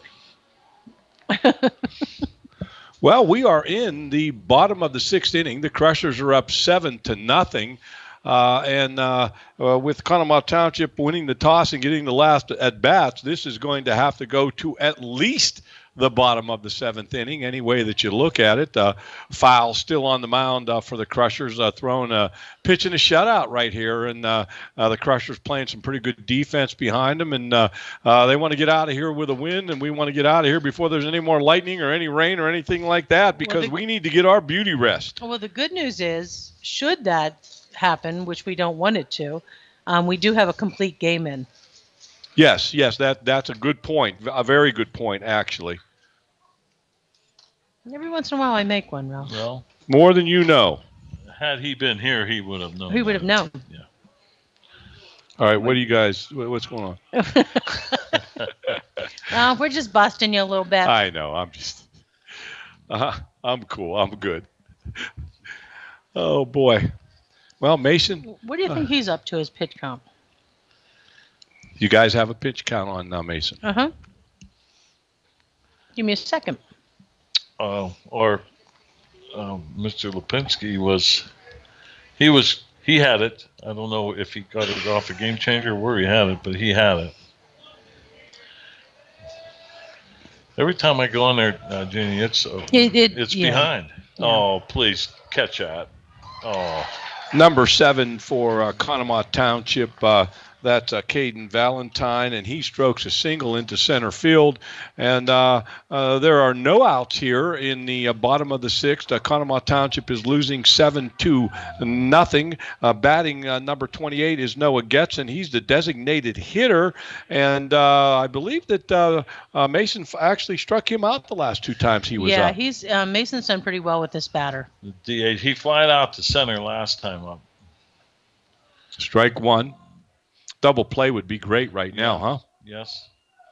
Like I said, this is our third baseball game of the year. We really haven't seen a double play. Well, it would come in handy. If you got a double play card, throw it out there now. We could use it. Don't you hit him. Don't bean him, Mason. Mason's still working that inside pitch on the right-handed batters, and that would be the outside corner for the left-handed hitters. That would be Weaver, number 22 for Township. He's the left-handed hitter on their roster. Cooper Steigers does a great job there defensively. That one doesn't get through. Mason hanging in there. That's tough to pitch. You pitch 5 innings, and then you got to go sit for 20, 25 minutes because of the lightning. And the officials did the right thing there. They made the right call. The rule book is the rule book. 2 strikes on number 28, the DH, Noah Getson. The Crushers up 7-0. The count to Getson is 2 balls and 2 strikes. Nobody out here in the bottom of the sixth. Going back to the beginning of the game, there at the Schultz tournament, they always tossed a coin for who's going to be the home team and the visitors. And obviously, the Crushers lost that twice during the tournament. And at this point, it hasn't come back to haunt us if they can pull this one out. I just like having those last bats. Yes. Don't we all? This hitter's, he's behind Mason. When Mason throws a fastball, he's a little behind. He's going to mix one up here. There it is. Strike 3, nice. 1 out. What a great pitch. Looked like a curveball. Yeah, mixed up take a little speed off there. He had it by him twice. And then we had foul ball up right first base side, but I'm not sure what Coach Fowl. He stepped out of the dugout and came out about halfway. I don't know if he was talking to Mason or if he was talking to Cooper, and it could have been D'Elia as well. But he was sending a message to somebody to be sure that they were either doing what was expected or not. Now we got lightning again, and they're going to call delay of the game again. Is that Goyce? Yeah, that Goy saw the lightning, and they're going to call a lightning delay again. And fans, we're going to go into weather delay again. There is no sense in us yipping and yammering and trying to fill time. We're going to go on a weather delay. And when they bring this one back on the air, we will finish this baseball game. And we want to thank Donnie from the Point Stadium, who does some great stuff for us. And he keeps us straight and square. And we're going to go to a weather delay. And everybody hang tight and keep the faith.